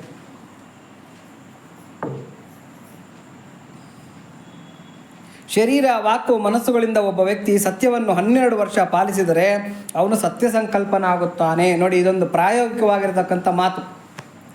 12 ವರ್ಷ ಯಾರು ಸತ್ಯದ ಜೀವನವನ್ನು ನಡೆಸ್ಬಿಡ್ತಾರೆ, ಆತ ಸತ್ಯ ಸಂಕಲ್ಪ ಆಗಿಬಿಡ್ತಾನಂತೆ. ಅಂದರೆ ಮನಸ್ಸಿನಲ್ಲಿ ಸುಮ್ಮನೆ ಅಂದ್ಕೊಂಡ್ರೆ ಸಾಕು, ಅದನ್ನ ನೆರವೇರಿಬಿಡುತ್ತೆ. ಋಷಿಮುನಿಗಳಿದ್ರಲ್ಲ ಆ ಥರ, ಬಾಯಲ್ಲಿ ಏನನ್ನ ಹೇಳಿದ್ರೆ ಸಾಕು, ಅದು ನಿಜ ಆಗಿಬಿಡುತ್ತೆ. ಹಾಗೆ ಅಷ್ಟು ಸತ್ಯ ಸಂಕಲ್ಪರು ಆಗಿಬಿಡ್ತಾರೆ. ಯಾರು ವಿಷಯ ಸುಖಕ್ಕಾಗಿ ಕೆಲಸ ಮಾಡುತ್ತಾರೋ, ಅವರು ಆಫೀಸಿನ ಕೆಲಸವಾಗಲಿ ವ್ಯಾಪಾರವಾಗಲಿ ಅವರೂ ಕೂಡ ಸತ್ಯ ಮಾರ್ಗದಲ್ಲಿರುವುದು ಉಚಿತ. ಯಾವುದೇ ಲೌಕಿಕ ಕೆಲಸ ಮಾಡ್ತಾ ಇದ್ದರೂ ಕೂಡ ಭಕ್ತನಾಗಿರ್ತಕ್ಕಂಥವನು ಸತ್ಯದ ಮಾರ್ಗದಲ್ಲಿರ್ತಕ್ಕಂಥದ್ದೇ ಉಚಿತ. ಸತ್ಯ ಮಾರ್ಗನ ಬಿಡಬಾರ್ದು. ಹಸಿದ ಜನರಿಗೆ ಉಣಬಡಿಸುವುದು ಒಂದು ರೀತಿಯಲ್ಲಿ ಭಗವಂತನ ಸೇವೆಯೇ.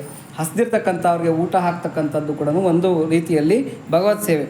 ಎಲ್ಲ ಜೀವಿಗಳನ್ನು ವೈಶ್ವಾನರಾಗ್ನಿಯ ರೂಪದಲ್ಲಿ ವಾಸಿಸುತ್ತಾನೆ. ಎಲ್ಲ ಜೀವಿಗಳಲ್ಲೂ ಭಗವಂತ ವೈಶ್ವಾನರ ಅಂತಕ್ಕಂಥ ಅಗ್ನಿಯ ರೂಪದಲ್ಲಿ ನೆಲೆಸಿರ್ತಾನೆ. ಅಹಂ ವೈಶ್ವಾನರೋ ಭೂತ್ವ ಪ್ರಾಣಿನಾಂ ದೇಹಮಾಶ್ರಿತಾ ಪ್ರಾಣಾಪಾನ ಸಮಾಯುಕ್ತ ಪಜಾಮ್ಯನ್ಯಂ ಚತುರ್ವಿಧಂ ಅಂತ ಹೇಳ್ಬಿಟ್ಟು ಅಂತ. ಎಲ್ಲ ಪ್ರಾಣಿಗಳು, ಇಲ್ಲೇನು ಮನುಷ್ಯ ಅಂತ ಹೇಳಿಲ್ಲ ಭಗವಂತ, ಎಲ್ಲ ಪ್ರಾಣಿಗಳ ಹೊಟ್ಟೆಗಳಲ್ಲಿ ನಾನು ಜಠರಾಗ್ನಿ ರೂಪದಲ್ಲಿ ಇದ್ದೀನಿ ಅಂತ ಹೇಳ್ತಾನೆ. ಹಾಗಾಗಿ ಆ ಜಠರಾಗ್ನಿಯನ್ನು ನಾವು ತಂಪು ಮಾಡೋದಕ್ಕೆ ಆಹಾರ ಪಾನೀಯಗಳನ್ನು ಕೊಟ್ಟರೆ ಅದು ಭಗವತ್ ಸೇವೆನೇ ಅಲ್ವಾ? ಭಗವಂತನಿಗೆ ನೇರವಾಗಿ ಮಾಡ್ತಾ ಇರ್ತಕ್ಕಂಥ ಸೇವೆನೇ. ಅವನಿಗೆ ಆಹುತಿ ಕೊಡುವುದೇ ಎಂದರ್ಥ. ಯಾರಿಗೆ ಹಣವಿದೆಯೋ ಅವರು ಜಗನ್ಮಾತೆಯ ಖಜಾಂಚಿಗಳಷ್ಟೇ. ಹಣ ಇರ್ತಕ್ಕಂಥ ಅವರು ಐಶ್ವರ್ಯವಂತರು ಏನು ಅಂತಂದರೆ ಭಗವಂತನ ಖಜಾಂಚಿ.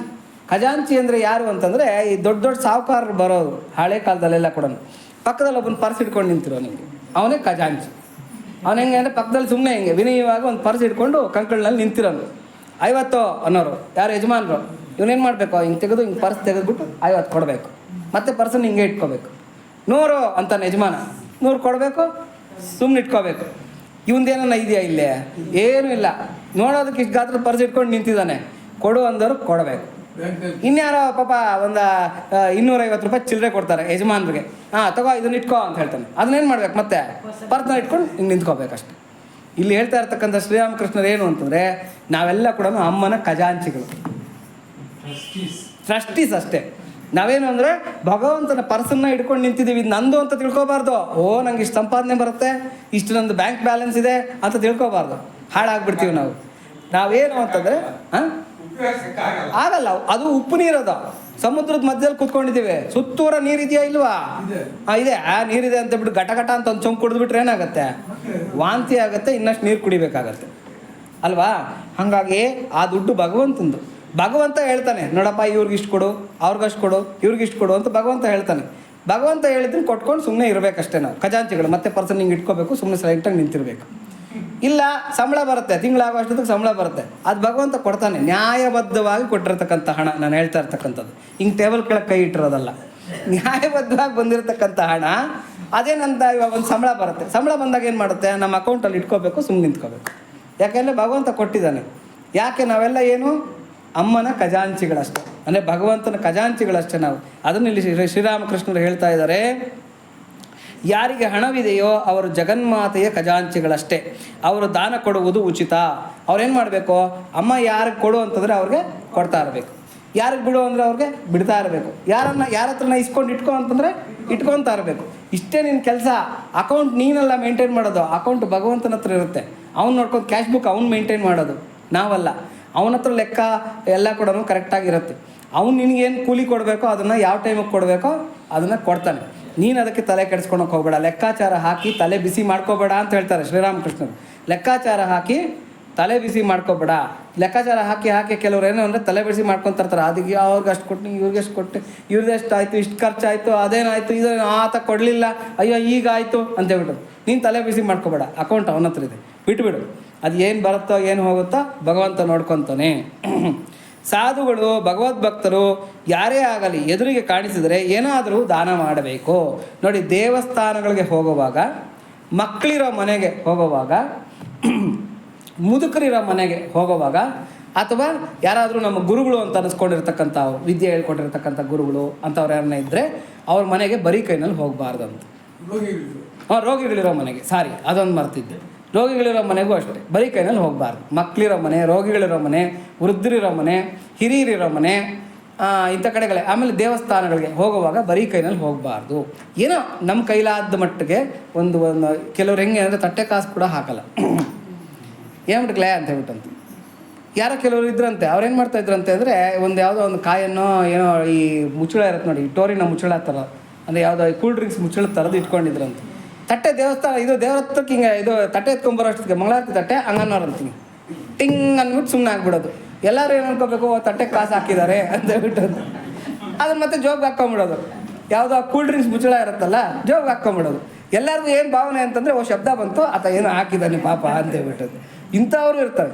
ಇನ್ನು ಕೆಲವರು ಇರ್ತಾರೆ, ಈ ಹಳೆಯ ಎಣ್ಣೆ ಆಗಿರೋ ನೋಟುಗಳು ಎಲ್ಲಿಯೂ ಸಲ್ಲದನ್ನು ಇಲ್ಲಿ ಸಲ್ಲಿಸ್ಬಿಡೋದು. ಹೀಗೆ ಎಲ್ಲಿಯೂ ಸಲ್ಲದವ್ರು ಇಲ್ಲಿ ಸಲ್ಲೋರಯ್ಯ ಅಂತ ಎಲ್ಲೂ ಹೋಗದೆ ಇರ್ತಕ್ಕಂಥ ನೋಟುಗಳನ್ನ ಹರಿದೋಗಿರೋವು, ಗೀಚೋಗಿರೋದು, ಅಥವಾ ಎಣ್ಣೆ ಆಗೋಗಿರೋ ನೋಟುಗಳು, ಆಮೇಲೆ ಸೌಕಲ್ ಕಾಸುಗಳು, ಇಂಥದ್ದನ್ನೆಲ್ಲ ತಂದುಬಿಟ್ಟು ಆಮೇಲೆ ಇನ್ನು ಕೆಲವ್ರು ಏನು ಗೊತ್ತಾ, ಇವಾಗ 500 ರೂಪಾಯಿ ಬ್ಯಾನ್ ಆಗೋಗಿದೆ ಪಾಪ.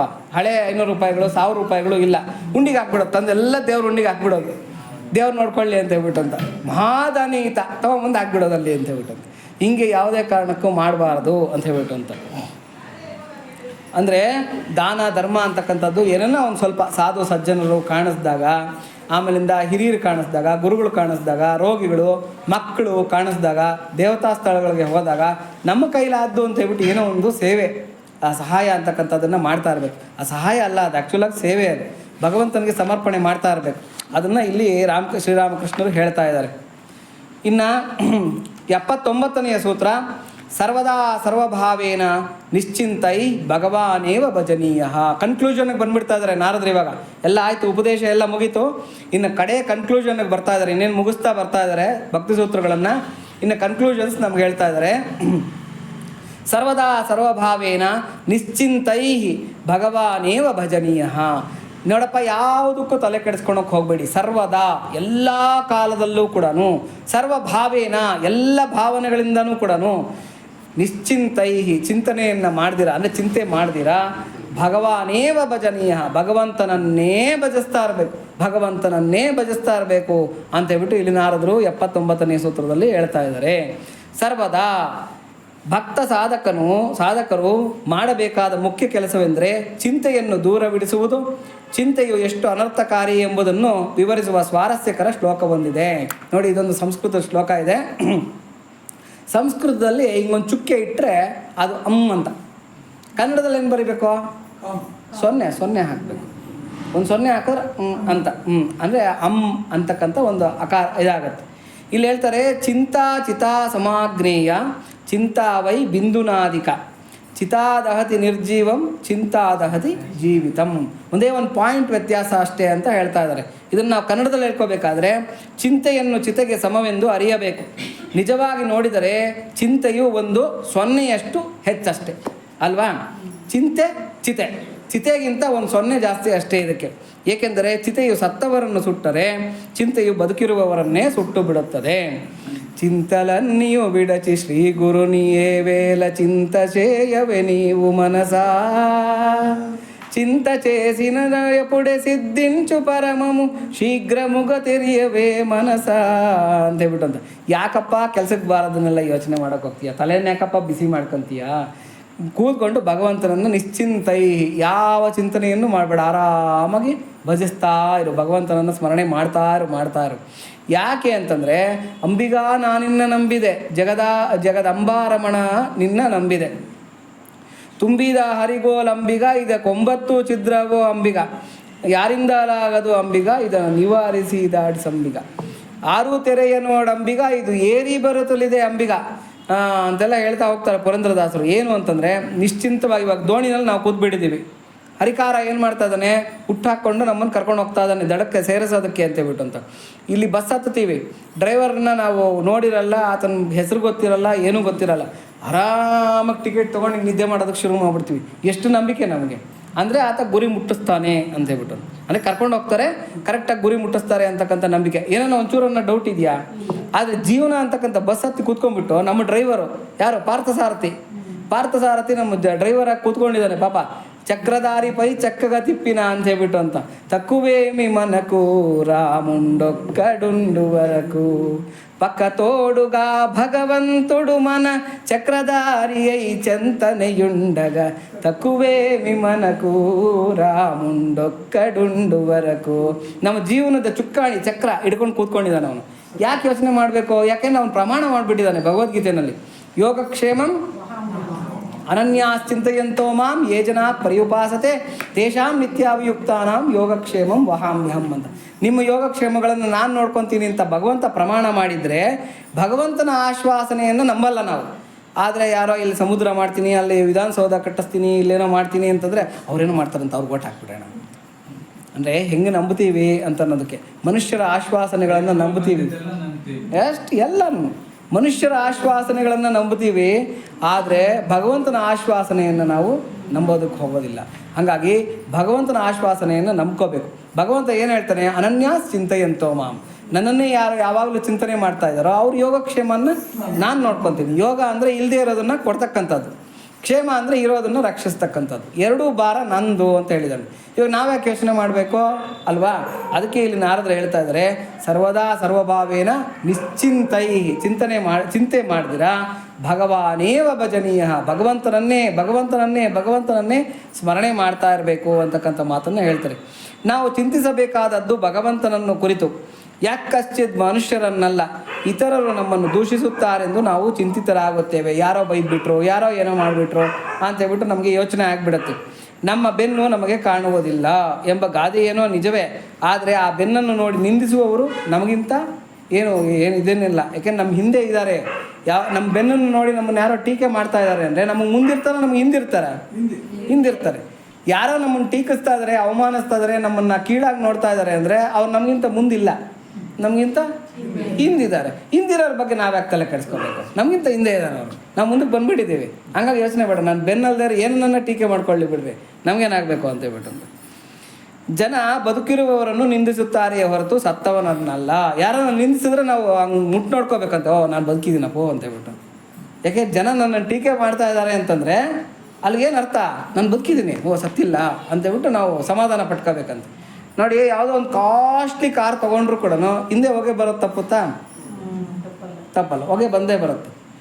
ಎಂಥ ಬೆಂಕಿ, ಯಾವುದು ಹೋಮ ಅನ್ನ ಮಾಡ್ತಾ ಇರಲಿ, ಎಂಥ ಯಜ್ಞ ಅನ್ನ ಮಾಡ್ತಾ ಇರಲಿ, ಏನೇ ಮಾಡ್ತಾ ಇದ್ಲು ಕೂಡ ಹೊಗೆ ಇಲ್ದಿರ ಬೆಂಕಿ ಇರುತ್ತಾ?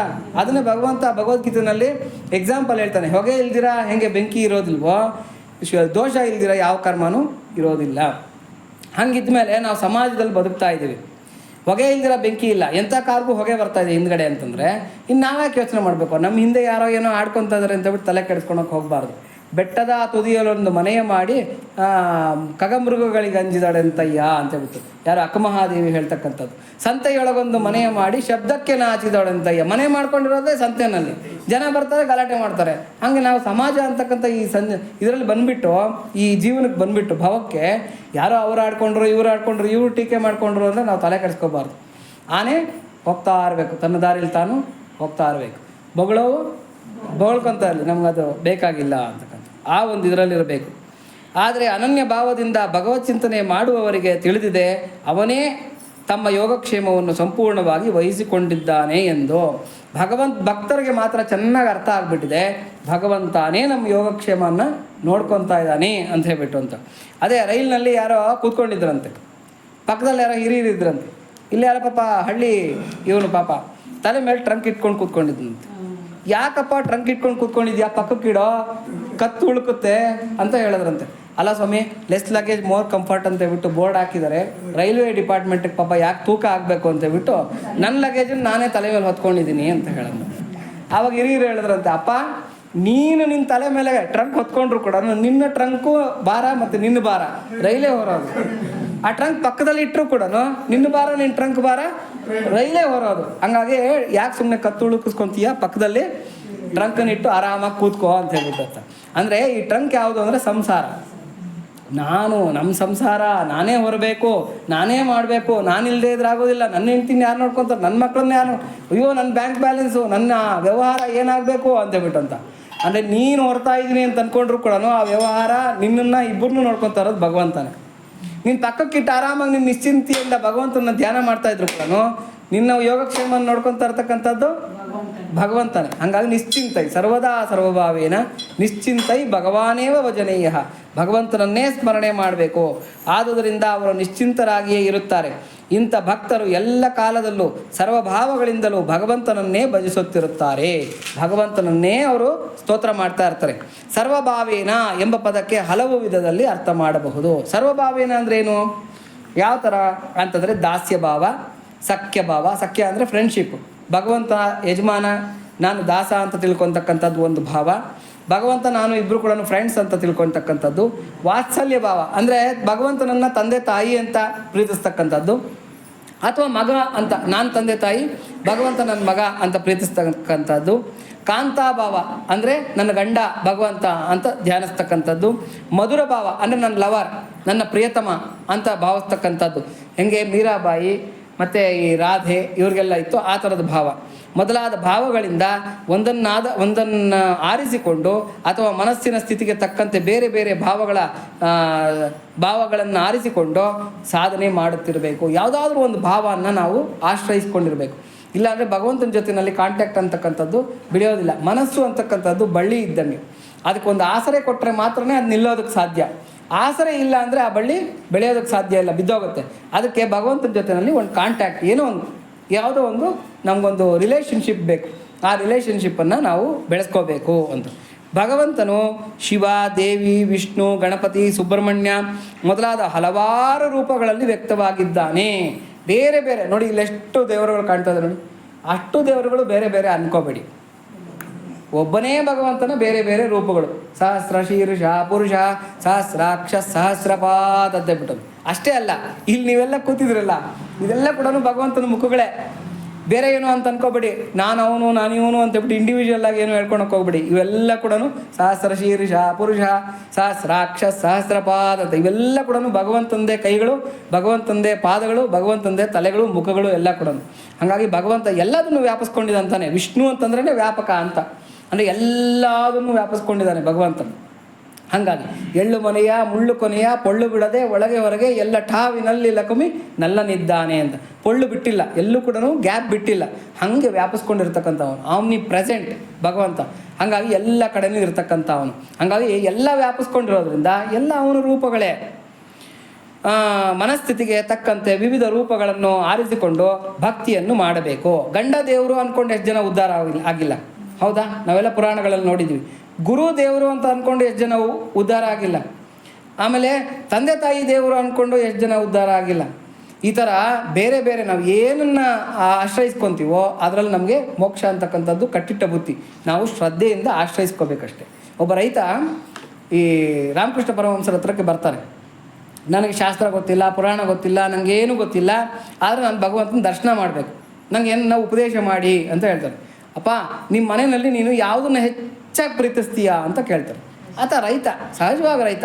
ಆತನ ಮನೆಯಲ್ಲಿ ಒಂದು ಟಗರು ಇರುತ್ತೆ, ತುಂಬ ಮುದ್ದಾಗಿ ಬೆಳೆಸ್ಕೊಂಡಿರ್ತಾನೆ. ಆ ಟಗರು ಅಂದರೆ ನಂಗೆ ತುಂಬ ಪ್ರೀತಿ ಸ್ವಾಮಿ.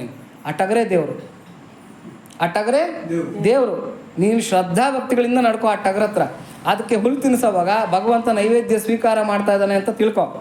ನೀರು ಕುಡಿಯೋವಾಗ ಟಗರು ಭಗವಂತ ನೀರು ಕುಡಿತಾ ಇದ್ದಾನೆ ಅಂತ ತಿಳ್ಕೊ. ಆದ್ರೆ ಮೈದಡವಿ ನೀನು ಸೇವೆ ಮಾಡ್ತೀಯಲ್ಲ, ಅದು ಭಗವಂತನಿಗೆ ಮಾಡ್ತಾ ಇರ್ತಕ್ಕಂಥ ಸೇವೆ ಅಂತ ತಿಳ್ಕೊ. ಶ್ರದ್ಧಾ ಭಕ್ತಿಗಳಿಂದ ನಡ್ಕೊ. 40 ದಿವಸ ಬಿಟ್ಟು ಬಾ, ಆಮೇಲೆ ನನಗೆ ಹೇಳು ಅಂತ ಹೇಳ್ತಾರೆ. 40 ದಿವಸ ಆತ ಸೇವೆ ಮಾಡಿಬಿಟ್ಟು 40ನೇ ದಿವಸ ಬರ್ತಾನೆ. ಸ್ವಾಮಿ, ನಮ್ಮ ಮನೆಯಲ್ಲಿ ನಾನು ನನ್ನ ಟಗರು ಬಿಟ್ಟರೆ ಇನ್ಯಾರೂ ಇಲ್ಲ, ಆದರೆ ಇನ್ನೊಬ್ಬನ ಯಾರೋ ಪುರುಷ ಓಡಾಡ್ತಾ ಇದ್ದಾನೆ ಅಂತ ಹೇಳ್ತಾನೆ. ಯಾರಪ್ಪ ಆ ಪುರುಷ? ಆತನಿಗೆ 4 ಕೈ ಇದೆ ಸ್ವಾಮಿ, ನೋಡೋಕ್ಕೆ ಶ್ಯಾಮಲ ವರ್ಣ, ಗ್ರೇ ಕಲರ್ ಶ್ಯಾಮಲ ವರ್ಣ ಇದ್ದಾನೆ.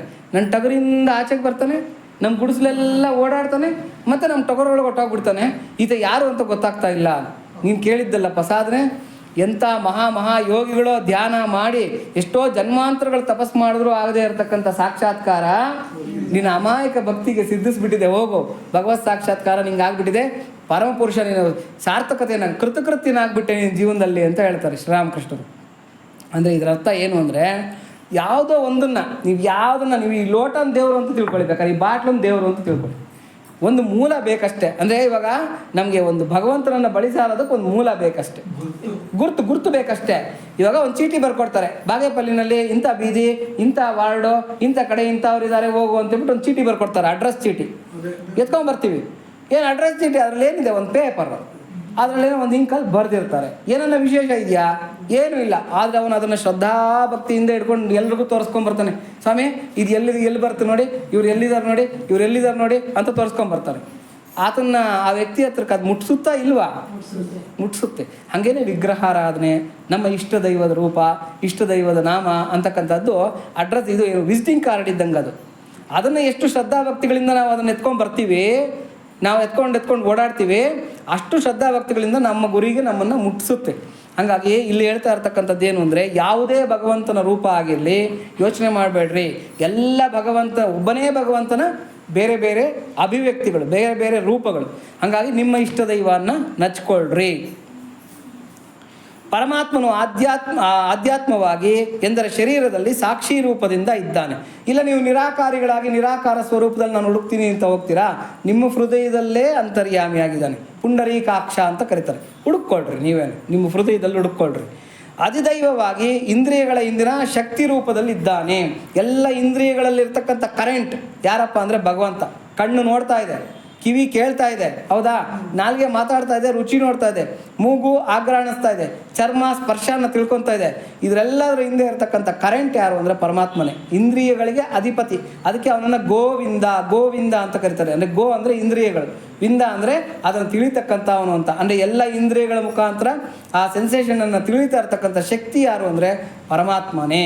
ಹಾಗಾಗಿ ಅಧಿಭೂತವಾಗಿ ಎಲ್ಲ ಜೀವಿಗಳ ಅಥವಾ ಎಲ್ಲ ವಸ್ತುಗಳ ರೂಪದಲ್ಲಿ ಇದ್ದಾನೆ. ನೀವು ಯಾವ ವಸ್ತುವನ್ನು ತೊಗೊಂಡ್ರೂ ಕೂಡ, ಯಾವ ಜೀವಿಗಳನ್ನು ತೊಗೊಂಡ್ರೂ ಕೂಡ ಎಲ್ಲರ ರೂಪದಲ್ಲಿರ್ತಕ್ಕಂಥವನು ಭಗವಂತನೇ. ಅದನ್ನು ಅಧಿಭೂತ ಅಂತ ಕರೀತಾರೆ. ಅಂದರೆ ಭೌತಿಕವಾಗಿರ್ತಕ್ಕಂಥ ಪದಾರ್ಥಗಳು, ಎಲ್ಲ ಭೌತಿಕವಾಗಿರ್ತಕ್ಕಂಥ ಪದಾರ್ಥಗಳು ಪರಮಾತ್ಮನೇ. ಎಲ್ಲ ಇಂದ್ರಿಯ ಶಕ್ತಿಗಳು ಕೂಡ ಸರ್ವೇಂದ್ರಿಯ ಗುಣಾಭಾಸಂ ಸರ್ವೇಂದ್ರಿಯ ವಿವರ್ಜಿತಂ ಅಂತ ಹೇಳುತ್ತೆ ಭಗವದ್ಗೀತೆಯಲ್ಲಿ ಭಗವಂತ ಹೇಳ್ತಾ ಇರ್ತಕ್ಕಂಥ ಮಾತು. ಅಂದರೆ ಆತನಿಗೆ ಇಂದ್ರಿಯಗಳಿಲ್ಲ, ಆದರೆ ಎಲ್ಲ ಇಂದ್ರಿಯಗಳ ಕೆಲಸನೂ ಮಾಡ್ತಾ ಇರ್ತಕ್ಕಂಥವನು, ಎಲ್ಲ ಇಂದ್ರಿಯಗಳ ಗುಣಗಳನ್ನು ಹೊಂದಿರತಕ್ಕಂಥವನು. ಅದಕ್ಕೆ ಸರ್ವೇಂದ್ರಿಯ ಗುಣಾಭಾಸಂ ಸರ್ವೇಂದ್ರಿಯ ವಿವರ್ಜಿತಂ. ಅವನಿಗಿಲ್ಲ ಇಂದ್ರಿಯಗಳು. ಹಾಗಾಗಿ ಎಲ್ಲ ಇಂದ್ರಿಯಗಳ ಶಕ್ತಿಯ ರೂಪದಲ್ಲಿರ್ತಕ್ಕಂಥವನು ಪರಮಾತ್ಮನೇ. ಹೃದಯದ ಒಳಗೆ ಆತ್ಮಸ್ವರೂಪನಾಗಿರ್ತಕ್ಕಂಥವನು ಪರಮಾತ್ಮನೇ. ಆ ಭಾವಗಳಿಂದಲೂ ಅವನನ್ನು ಭಜಿಸಬಹುದು. ಅಂದರೆ ಭಜಿಸೋದು ಅಂದರೆ ಇಲ್ಲಿ ಧ್ಯಾನಿಸೋದು, ಸ್ಮರಿಸೋದು ಅಂತ ಅರ್ಥ. ಪರಮೇಶ್ವರನನ್ನು ಯೋಗ ಮಾರ್ಗಕ್ಕನುಸಾರವಾಗಿ ಧ್ಯಾನಿಸುವಾಗ ಮೂಲಾಧಾರ ಚಕ್ರದಿಂದ ಸಹಸ್ರಾರದವರೆಗೆ ಇರುವ ವಿವಿಧ ದೇವತೆಗಳು ಅವನೇ ಎಂದು ಭಾವಿಸ್ಕೋಬೇಕು. ಮೂಲಾಧಾರ ಅಂದರೆ ಯಾರು? ಅಲ್ಲಿ ಯಾರೋ ಗಣಪತಿ ಇದ್ದಾನಂತೆ, ಸ್ವಾಧಿಷ್ಠಾನದಲ್ಲಿ ಬ್ರಹ್ಮ ಇದ್ದಾನಂತೆ, ಹಂಗೆ ತಿಳ್ಕೊಬಾರ್ದು. ಅಲ್ಲಿ ಗಣಪತಿ ಶಕ್ತಿಯಾಗಿ ಭಗವಂತನೇ ಕೆಲಸ ಮಾಡ್ತಾ ಇರ್ತಕ್ಕಂಥದ್ದು. ಸ್ವಾಧಿಷ್ಠಾನದಲ್ಲಿ ಪ್ರಜಾಪತಿಯಾಗಿ ಅವನೇ ಕೆಲಸ ಮಾಡ್ತಾ ಇರ್ತಕ್ಕಂಥವನು. ಮಣಿಪೂರಕದಲ್ಲಿ ಅಗ್ನಿಯಾಗಿ ಅವನೇ ಕೆಲಸ ಮಾಡ್ತಾ ಇರ್ತಕ್ಕಂಥದ್ದು. ಅನಾಹತದಲ್ಲಿ ಮಹಾವಿಷ್ಣು ಸ್ವರೂಪದಿಂದ ಅವನೇ ಕೆಲಸ ಮಾಡ್ತಾ ಇರ್ತಕ್ಕಂಥದ್ದು. ಇಲ್ಲಿ ಜೀವಾತ್ಮನಾಗಿ, ವಿಶುದ್ಧಿನಲ್ಲಿ ಜೀವಾತ್ಮನಾಗಿರ್ತಕ್ಕಂಥವನು ಪರಮಾತ್ಮನೇ. ಆಜ್ಞಾ ಚಕ್ರದಲ್ಲಿ ಶಿವನ ಸ್ವರೂಪದಲ್ಲಿರ್ತಕ್ಕಂಥವನು ಪರಮಾತ್ಮನೇ. ಮತ್ತು ಸಹಸ್ರಾರದಲ್ಲಿ ಗುರುರೂಪನಾಗಿರ್ತಕ್ಕಂಥವನು ಪರಮಾತ್ಮನೇ. ಅಂದರೆ ಒಬ್ಬನೇ ಪರಮಾತ್ಮನ ಶಕ್ತಿಗಳು ಶರೀರದಲ್ಲೆಲ್ಲ ಕೂಡ ವ್ಯಾಪಿಸ್ಕೊಂಡಿರ್ತಕ್ಕಂಥದ್ದು. ಹೌದು, ಲಲಿತಾ ಸಹಸ್ರನಾಮದಲ್ಲೂ ಬರುತ್ತೆ. ಹಾಗಾಗಿ ಎಲ್ಲ ಕೂಡ ಪರಮಾತ್ಮನೇ. ಭಗವದ್ಗೀತೆ ಹೇಳುತ್ತದೆ, ತಮೇವ ಶರಣಂ ಗಚ್ಚ ಸರ್ವಭಾವೇನ ಭಾರತ. ತಮೇವ ಶರಣಂ ಗಚ್ಚ, ಆ ಪರಮಾತ್ಮನನ್ನೇ ನೀವು ಶರಣು ಹೊಂದು ಸರ್ವಭಾವೇನ ಭಾರತ. ಎಲೆ ಭರತವಂಶೀಯನಾಗಿರ್ತಕ್ಕಂಥ ಅರ್ಜುನ, ಅವನನ್ನೇ ನೀನು ಶರಣ ಹೊಂದು, ಎಲ್ಲ ಭಾವನೆಗಳಿಂದನೂ ಕೂಡ ಅವನನ್ನೇ ಶರಣು ಹೊಂದು. ಕೋಪ ಬಂತ ಅವನ ಮೇಲೆ ತೋರಿಸು, ಕಾಮ ಉಂಟಾಯ್ತಾ ಭಗವಂತನ ಕಡೆಗೆ ತಿರುಗಿಸು. ಇಲ್ಲ ಎಲ್ಲ ಬೇಸರ ಆಯ್ತಾ ಅವನ ಕಡೆಗೆ ತಿರುಗಿಸು. ಪ್ರೀತಿ ಉಂಟಾಯ್ತಾ ಭಗವಂತನ ಕಡೆಗೆ ತಿರುಗಿಸು. ನಿನ್ನ ಎಲ್ಲ ಭಾವನೆಗಳು ಹೃದಯದಲ್ಲಿ ಉಂಟಾಗ್ತಾ ಇರ್ತಕ್ಕಂಥ ಎಲ್ಲ ಭಾವನೆಗಳನ್ನು ಕೂಡ ಭಗವಂತನ ಕಡೆಗೆ ತಿರುಗಿಸು. ತತ್ಪ್ರಸಾದಾತ್ ಪರಾಂ ಶಾಂತಿಂ ಸ್ಥಾನಂ ಪ್ರಾಪ್ಸ್ಯಸಿ ಶಾಶ್ವತಂ. ಶಾಶ್ವತವಾಗಿರ್ತಕ್ಕಂಥ ಸ್ಥಾನ ಅಂತಕ್ಕಂಥದ್ದು ನಿನಗೆ ಸಿಗುತ್ತೆ. ಎಲೆಯ ಅರ್ಜುನ, ಸರ್ವಭಾವದಿಂದಲೂ ಭಗವಂತನನ್ನೇ ಶರಣು ಹೊಂದು ಅವನ ಅನುಗ್ರಹದಿಂದ ಪರಮಶಾಂತಿಯನ್ನು ಶಾಶ್ವತವಾದ ಸ್ಥಾನವನ್ನು ಹೊಂದುವೆ. ಯೋ ಮಾಮೇವ ಅಸಮ್ಮೂಢೋ ಜಾನಾತಿ ಪುರುಷೋತ್ತಮಂ 15ನೇ ಅಧ್ಯಾಯದಲ್ಲಿ ಹೇಳ್ತಾ ಇರ್ತಕ್ಕಂಥದ್ದು. ಸಸರ್ವವಿದ್ ಭಜತಿ ಮಾಂ ಸರ್ವಭಾವೇನ ಭಾರತ. ಯಾರು ಎಲೈ ಭಾರತ, ಯಾವನು ಸಮೋಹವಿಲ್ಲದೆ ಅಂದರೆ ಮೋಹ ಇಲ್ದಿರ ಹೀಗೆ ನನ್ನನ್ನು ಪುರುಷೋತ್ತಮನೆಂದು ಅರಿಯುವನೋ ಆ ಸರ್ವಜ್ಞನು ಸರ್ವಭಾವದಿಂದಲೂ ನನ್ನನ್ನು ಭಜಿಸುತ್ತಾನೆ. ಎಲ್ಲ ರೀತಿಯಿಂದಲೂ ಕೂಡ ನನ್ನನ್ನು ಸ್ಮರಣೆ ಮಾಡ್ತಾನೆ. ಎಲ್ಲಿ ಕೂತ್ಕೊಂಡ್ರು, ಎಲ್ಲಿ ನಿಂತ್ಕೊಂಡ್ರು, ಎಲ್ಲಿದ್ದರೂ ಕೂಡ ಅದೇ ಧ್ಯಾನ ಬರ್ತಾ ಇರಬೇಕು. ನಾವು ಮನೆಗೆ ಹೋದ್ಮೇಲೆ ಒಂದು 10 ನಿಮಿಷ ಕಣ್ಣು ಮುಚ್ಕೊಂಡು ಕೂತ್ಕೋಬೇಕು. ದುಡ್ಡೇನ ಜ್ಞಾಪಕಕ್ಕೆ ಬಂತಾ, ನಮ್ಮ ಭಾವನೆ ಎಲ್ಲ ಎಲ್ಲಿದೆ, ದುಡ್ಡು ಮೇಲಿದೆ. ಇನ್ನೇನನ್ನ ಜ್ಞಾಪಕಕ್ಕೆ ಬಂತಾ, ಅಲ್ಲಿಗೆ ನಮ್ಮ ಭಾವನೆ ಎಲ್ಲ ಅಲ್ಲೇ ಇದೆ ಅಂತ ಹೇಳ್ಬಿಟ್ಟಂತ. ಹಾಗಾಗಿ ಅದನ್ನು ಫಸ್ಟು ಓಡಿಸಿ ಭಗವಂತನ ಕಡೆಗೆ ಮನಸ್ಸು ಮಾಡಬೇಕು. ನಾವು ಎಲ್ಲೇ ಕೂತ್ಕೊಂಡ್ರು ಕೂಡ ನಮಗೆ ಆಟೋಮೆಟಿಕ್ಕಾಗಿ ಭಗವಂತನದೇ ಸ್ಮರಣೆ ಬರಬೇಕು. ಏನಕ್ಕೇನ ಪ್ರಕಾರೇಣ ಅಂತ ನೋಡಿ. ಇವಾಗ ರಬ್ಬರ್ ಬ್ಯಾಂಡ್ ಹಿಂಗೆ ಎಳಿತೀವಿ, ಎಷ್ಟೊತ್ತಿರುತ್ತೆ, ಇಟ್ಕೊಂಡಿರೋವರೆಗೂ ಇರುತ್ತೆ, ಬಿಟ್ಟರೇನಾಗುತ್ತೆ. ಹಂಗೆ ನಮ್ಮ ಮನಸ್ಸು ಇರಬೇಕು. ಬಲವಂತವಾಗಿ ಯಾರನ್ನ ಹಿಂಗೆ ಹೇಳಿದ್ರು ಮತ್ತೆ ಅಲ್ಗಲ್ಗೆ ಬರ್ತಾ ಇರಬೇಕು. ಮಿಕ್ಸಿನಲ್ಲಿ ಹಿಟ್ಟು ಸುತ್ತದಂಗೆ ಎಲ್ಲಿ ಸುತ್ತುತ್ತೆ, ಮಿಕ್ಸಿನಲ್ಲೇ ಸುತ್ತುತ್ತೆ. ಹಾಗಾಗಿ ನಮ್ಮ ಮನಸ್ಸು ಎಲ್ಲಿ ಸುತ್ತಬೇಕು ಅಂತಂದರೆ ಭಗವಂತನ ಸುತ್ತಾ ಇರಬೇಕು ಅಂತ ಹೇಳ್ಬಿಟ್ಟು ಅಂತ. ಸರ್ವವು ಅವನೇ ಎಂಬ ಭಾವವೇ ಸರ್ವಭಾವ ಎಂಬ ಭೀಷ್ಮಸ್ತವರಾಜ ಹೇಳುತ್ತದೆ. ಯಸ್ಮಿನ್ ಸರ್ವಂ ಯತಸ್ಸರ್ವಂ ಯಸ್ಸರ್ವಂ ಸರ್ವತಶ್ಚಯ ಯಶ್ಚ ಸರ್ವಮಯೋ ನಿತ್ಯಂ ತಸ್ಮೈ ಸರ್ವಾತ್ಮನೇ ನಮಃ. ಭೀಷ್ಮ ಶರೀರ ಬಿಡುವಾಗ ಹೇಳಿರ್ತಕ್ಕಂಥ ಮಾತಿದು. ಯಾವನಿಂದ ಎಲ್ಲವೂ ಬಂದಿರುವುದೋ, ಯಾವನಲ್ಲಿ ಎಲ್ಲವೂ ನೆಲೆ ನಿಂತಿರುವುದೋ, ಯಾವನು ಎಲ್ಲವೂ ಆಗಿರುವನೋ, ಯಾವನು ಎಲ್ಲೆಲ್ಲಿಯೂ ಇರುವನೋ, ಅವನು ಸದಾ ಎಲ್ಲವನ್ನು ಒಳಗೊಂಡಿರುವನೋ ಆ ಸರ್ವಾತ್ಮನಿಗೆ ನಮಸ್ಕಾರ ಅಂತಕ್ಕಂಥ ಮಾತನ್ನು ಹೇಳ್ತಾ ಇದ್ದಾರೆ. ಅಂದರೆ ಎಲ್ಲ ಕೂಡ ಭಗವಂತನೇ ಆಗಿದ್ದಾನೆ ಅಂತ ಹೇಳ್ಬಿಟ್ಟು. ಬೊಮ್ಮೆರ ಪೋತನ ಮಾತಿರು ಹೇಳ್ತಾರೆ, ಯವ್ವನಿ ಚೇಜನಿಂಚು ಜಗಮೆವ್ವನಿ ಲೋಪಲಯುಂಡುಲೀನಮೈ ಎವ್ವಡಂದುಡಿಂದು ಪರಮೇಶ್ವರುಡೆವ್ವಡು ಮೂಲ ಕಾರಣಂ ಬೆವ್ವಡು ಅನಾದಿ ಮಧ್ಯಲಯುಂಡೆವ್ವಡು ವಾನಿನ್ ಆತ್ಮಭವುನೀಶ್ವರನು ಶರಣಂಬುವೇಡೆದನ್ ಅಂತ ಹೇಳ್ತಾರೆ. ಅಂದರೆ ಎಲ್ಲ ಕೂಡ ಪರಮಾತ್ಮನೇ ಅಂತ ಹೇಳ್ಬಿಟ್ಟು ಅಂತ. ಹಾಗಾಗಿ ಯಾವನು ಭಗವಂತನ ಗುಣಗಳನ್ನು ಹೊಗಳುವುದೋ, ಇದು ಯಾವುದರಲ್ಲಿ ಭಾಗವತ ಹೇಳ್ತಾ ಇರ್ತಕ್ಕಂಥ ಮಾತು, ಯಾವುದು ಭಗವಂತನ ಗುಣಗಳನ್ನು ಹೊಗಳುವುದೋ ಅದೇ ವಾಕು. ನಮ್ಮ ಮಾತು ಪರಮಾತ್ಮನ ಬಗ್ಗೆ ಮಾತಾಡ್ತಾ ಇದೆ ಅಂತಂದರೆ ಅದೇ ವಾಕು. ಆತನ ಸೇವೆ ಮಾಡತಕ್ಕದ್ದೇ ಕೈಗಳು, ಆತನಿಗೆ ಸೇವೆ ಮಾಡ್ತಕ್ಕಂಥದ್ದೇ ಕೈಗಳು, ಇಲ್ಲದೆ ಕೈಗಳೇ ಅಲ್ಲ. ಸ್ಥಾವರ ಜಂಗಮಗಳಲ್ಲಿ ನೆಲೆಸಿರುವ ಆತನನ್ನು ಸ್ಮರಿಸಿಕೊಳ್ಳತಕ್ಕದ್ದೇ ಮನಸ್ಸು. ಯಾವಾಗಲೂ ನಮ್ಮ ಮನಸ್ಸು ಅವನನ್ನು ಸ್ಮರಿಸ್ತಾ ಇದೆ ಅಂತಂದರೆ ಸ್ಥಾವರ ಜಂಗಮ. ಸ್ಥಾವರ ಅಂತಂದರೆ ಒಂದು ಕಡೆ ಇರೋದು, ಜಂಗಮ ಅಂದರೆ ಓಡಾಡ್ತಾ ಇರ್ತಕ್ಕಂಥದ್ದು, ಚಲನೆ ಇರ್ತಕ್ಕಂಥದ್ದು. ಅವೆರಡರಲ್ಲೂ ಕೂಡ ಪರಮಾತ್ಮನೇ ಇದ್ದಾನೆ ಅಂತ ತಿಳ್ಕೊಳ್ತಕ್ಕಂಥದ್ದು ಮನಸ್ಸು. ಭಗವಂತನ ಪುಣ್ಯ ಕಥೆಗಳನ್ನು ಕೇಳತಕ್ಕದ್ದೇ ಕಿವಿ ಎನಿಸುವುದು. ಸ್ಥಾವರ ಜಂಗಮಗಳೆರಡೂ ಆತನ ರೂಪವೆಂದು ಯಾವುದು ಭಾಗುವುದೋ ಅದೇ ಶಿರಸ್ಸು. ಆ ಎರಡೂ ಭಗವದ್ ರೂಪಗಳೆಂದು ನೋಡತಕ್ಕದ್ದೇ ಕಣ್ಣು. ವಿಷ್ಣುವಿನ ಮತ್ತು ವಿಷ್ಣು ಭಕ್ತರ ಪಾದೋದಕವನ್ನು ಪಡೆಯತಕ್ಕದ್ದೇ ಅಂಗಗಳು. ಯಾವಾಗಲೂ ಕೂಡ ಭಗವಂತನ ಸ್ಮರಣೆಯಲ್ಲಿರ್ತಕ್ಕಂಥದ್ದೇ ನಮ್ಮ ಇಂದ್ರಿಯಗಳಿಗೆ ಸಾರ್ಥಕತೆ. ಅದಿಲ್ಲ ಅಂತಂದರೆ ನಮ್ಮ ಜನ್ಮ ಬಂದು ವ್ಯರ್ಥ ಅಂತೇಳ್ಬಿಟ್ಟು ಅದನ್ನೇ ಪೋತನಾಮಾತ್ಯರು ಹೇಳ್ತಾರೆ. ಕಂಜಾಕ್ಷುನಿಕಿ ಕಾನಿ ಕಾಯಂಬು ಕಾಯಮೇ ಪವನ ಗುಂಬಿತ ಚರ್ಮ ಭಸ್ತ್ರಿಗಾ ಕಾಯಿ. ಈ ಕಮ್ಮಾರ ಮನೆಯಲ್ಲಿ ಹಿಂಗೆ ಬುಸ್ ಅಂತ ಒಂದು ಗಾಳಿ ಹೊಡಿಯೋದ್ರು, ಇವಾಗಿಲ್ಲ ಬಿಡಿ, ಮೊದಲಿಗಿರೋದು ಈ ಚರ್ಮದ ಬತ್ತಿ ಇದಿರೋದು, ಹಿಂಗೆ ಒತ್ತಾ ಇದ್ರೆ ಅದು ಬುಸ್ ಅನ್ನೋದು. ಆ ಥರ ಸುಮ್ಮನೆ ಉಸಿರಾಡ್ತಾ ಇರೋ ಚರ್ಮದ ತಿತ್ತಿ ನೀನು ಅಂತ ಬೈತಾರೆ. ಏನೋ ಇಲ್ಲಿ ಕಂಜಾಕ್ಷುನಿಕಿ ಕಾನಿ ಕಾಯಂಬು ಕಾಯಮೇ ಪವನ ಗುಂಬಿತ ಚರ್ಮ ಭಸ್ತ್ರಿಗಾಕಾ ವೈಕುಂಠು ಬೊಗಡನಿ ವಕ್ತ್ರಂಬು ವಕ್ತ್ರಮೇ ಢಮ ಢಮ ಧ್ವನಿ ತೋಡ ಡಕ್ಕಗಾಕ. ಸುಮ್ಮನೆ ಮಾತಾಡುತ್ತೆ ನಾಲ್ಗೆ. ಭಗವಂತನ ಸ್ಮರಣೆ ಏನೂ ಇಲ್ಲ ಅಂತಂದರೆ ಈ ಬುಡ್ಬುಡ್ಕೆ ಬರ್ತಾರೆ ನೋಡಿ ಬೆಳಗ್ಗೆ ಹೊತ್ತು, ಬುಡ್ ಅಂದ್ಕೊಂಡ ಅದಕ್ಕೆ ಸಮಾನ ನಿನ್ನ ನಾಲ್ಗೆ ಅಷ್ಟೇ, ಪ್ರಯೋಜನ ಇಲ್ಲ ಅಂತ ಹೇಳ್ಬಿಟ್ಟು ಅಂತ. ಕಮಲೇಶು ಚೂಡನಿ ಕನ್ನುಲೇ ತನು ಕುಡ್ಯ ಜಾಲರಂಧ್ರ ಮುಲೆಗಾಕ. 2 ಕಣ್ಣಿದೆ, ಭಗವಂತನ ನೋಡಬೇಕು ಅಂತಕ್ಕಂಥ ಒಂದು ಆಸೆ ನಿನಗಿಲ್ಲ ಅಂತಂದರೆ ಯಾವುದೋ ಈ ಗೋಡೆನಲ್ಲಿರ್ತಕ್ಕಂಥ 2 ಹೋಲುಗಳಿಗೆ ಸಮಾನ ನಿನ್ನ ಕಣ್ಣು, ಪ್ರಯೋಜನಕ್ಕೆ ಬರೋದಿಲ್ಲ ಅಂತ ಹೇಳ್ಬಿಟ್ಟು ಅಂತ. ಹರಿಪೂಜನ ಮುಲೇನಿ ಹಸ್ತಂಬು ಹಸ್ತಮೇ ತರುಶಾಕ ನಿರ್ಮಿತ ದರ್ವಿಗಾಕ. ದರ್ವಿ ಅಂತಂದರೆ ಸೌಟು, ತರುಶಾಕ ನಿರ್ಮಿತ ಅಂದರೆ ಮರದಿಂದ ಮಾಡಿರ್ತಕ್ಕಂಥ 2 ಸೌಟುಗಳಂತೆ. ಭಗವಂತನಿಗೆ ಸೇವೆ ಪೂಜೆ ಮಾಡದೇ ಇರತಕ್ಕಂಥ ಕೈಗಳು ಯಾವುದಕ್ಕೆ ಸಮಾನ ಅಂತಂದರೆ 2 ಮರದ ಸೌಟುಗಳಿಗೆ ಸಮಾನನಂತೆ. ಈ ನಾವು ಹೋಮ ಮಾಡ್ತಾ ಇರ್ತೀವಿ ನೋಡಿ, ಅದನ್ನು ದರ್ವಿ ಅಂತ ಕರೀತಾರೆ. ತರುಶಾಕ ನಿರ್ಮಿತ ದರ್ವಿಗಾಕ ವಿಷ್ಣು ಭಕ್ತಿಲೇನಿ ವಿಬುದುಂಡು ವಿಬುದುಡೆ ಪಾದಯುಗಮು ತೋಡ ಪಶುವುಗಾಕ. ಭಗವದ್ ಭಕ್ತಿ ಇಲ್ದಿರೋ ಜೀವನ ಮಾಡ್ತಾ ಇರ್ತಕ್ಕಂಥ ಅವ್ನ ಜೀವನ ಹೇಗೆ ಅಂತಂದರೆ 2 ಕಾಲಿರ್ತಕ್ಕಂಥ ಪಶು ಅಂತ ಹೇಳ್ತಾರೆ. 2 ಕಾಲಿದೆ, ಅವನ ಪಶುವಿಗೆ ಸಮಾನ ಅಂತ ಹೇಳ್ಬಿಟ್ಟು. ಅದೇ ಭಾಗವತದಲ್ಲೇ ಪೋತನಾಮಾತ್ಯರು ಹೇಳ್ತಾರೆ, ಪ್ರಾಣೇಶ ನೀ ಮಂಜು ಭಾಷಲು ವಿನಲೇನಿ ಕರ್ಣರಂಧ್ರಂ ಮೂಲ ಕಲಿಮಿಯೇಲ. ನಿನ್ನ ಬಗ್ಗೆ ಕೇಳದೇ ಇರ್ತಕ್ಕಂಥ ಕಿವಿಗಳು ಇದ್ದೇನಪ್ಪ ಪ್ರಯೋಜನ, ಅದಿರೋದಕ್ಕಿಂತ ಕಿವುಡಾಗ್ಬಿಡೋದೇ ಮೇಲು. ನಾವು ಪುರುಷರತ್ನಮ ನೀವು ಭೋಗಿಂಪಗಾಲೇನಿ ಕನುಲ ಕವಲನಿ ಸೌಂದರ್ಯ ಮೇಲ. ನೀನು ಎಸ್ ಅನ್ಬೇಕು, ನೀನು ಎಸ್ ಅಂದೇ ಇದ್ದಿದ್ರು ನನಗೆ ಎಂಥ ಸೌಂದರ್ಯ ಇದ್ದು ನಾನೇನು ಮಾಡೋದೇನಿದೆಯಪ್ಪ. ಹಂಗಾಗಿ ನೀನು ಎಸ್ ಅನ್ಬೇಕು. ನನಗೆ ಸೌಂದರ್ಯ ಇದ್ದರೆಷ್ಟು ಬಿಟ್ಟರೆಷ್ಟು. ನೋಡಿ, ದೂರ್ಜಟಿ ಶ್ರೀಕಾಳಹಸ್ತಿ ಶತಕಂನಲ್ಲಿ ಹೇಳ್ತಾರೆ, ತ್ವಯಿ ಪ್ರಸನ್ನೇ ಮಮ ಕಿಂ ಗುಣೇನ ತ್ವಯಿ ಅಪ್ರಸನ್ನೇ ಮಮ ಕಿಂ ಗುಣೇನ ಅಂತ ಹೇಳ್ತಾರೆ. ಅಂದರೆ ಅಪ್ಪ ನೀನು ಒಲಿದಿದ್ಯಾ ಅಂದರೆ ನಾನು ಹೆಂಗಿದ್ರೇನಂತೆ, ನೀನು ಒಲಿದು ಬಿಟ್ಟಿದ್ಯಾ, ನಾನು ಹೆಂಗಿದ್ರೇನಂತೆ, ನಾನು ಸುರೂಪವಾಗನ್ನ ಇರಲಿ ಕುರೂಪವನ್ನ ಆಗಲಿ ನನಗೇನೇ ಆಗಬೇಕು. ತ್ವಯಿ ಅಪ್ರಸನ್ನೆ ಮಮ ಕಿಂ ಗುಣೇನ, ನೀನು ನನ್ನನ್ನು ಒಪ್ಕೊಂಡಿಲ್ಲ ಅಂತ ಇಟ್ಕೋ, ನಾನು ಎಷ್ಟು ಸೌಂದರ್ಯವಂತನಾದ್ರೇನು, ಎಷ್ಟು ಜ್ಞಾನವಂತನಾದ್ರೇನು, ಎಂಥ ಒಳ್ಳೆ ಪೊಸಿಷನ್ನಲ್ಲಿದ್ರೇನು ಪ್ರಯೋಜನ ಏನು ಅಂತ ಹೇಳ್ತಾರೆ.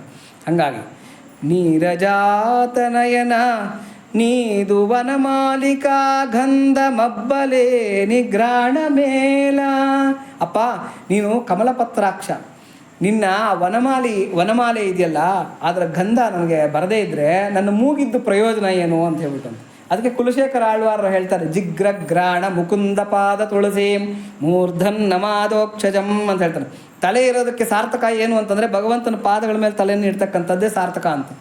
ಜಿಗ್ರಗ್ರಾಣ ಮುಕುಂದ ಪಾದ ತುಳಸೀಂ, ಭಗವಂತನಿಗೆ ಅರ್ಪಣೆ ಮಾಡಿರ್ತಕ್ಕಂಥ ಆ ತುಳಸಿ ದಳ ಪುಷ್ಪಗಳಿರುತ್ತಲ್ಲ ಅದನ್ನು ವಾಸನೆ ನೋಡಬೇಕು, ಅದು ಮಹಾಪುಣ್ಯ ಅಂತ ಹೇಳ್ತಾರೆ.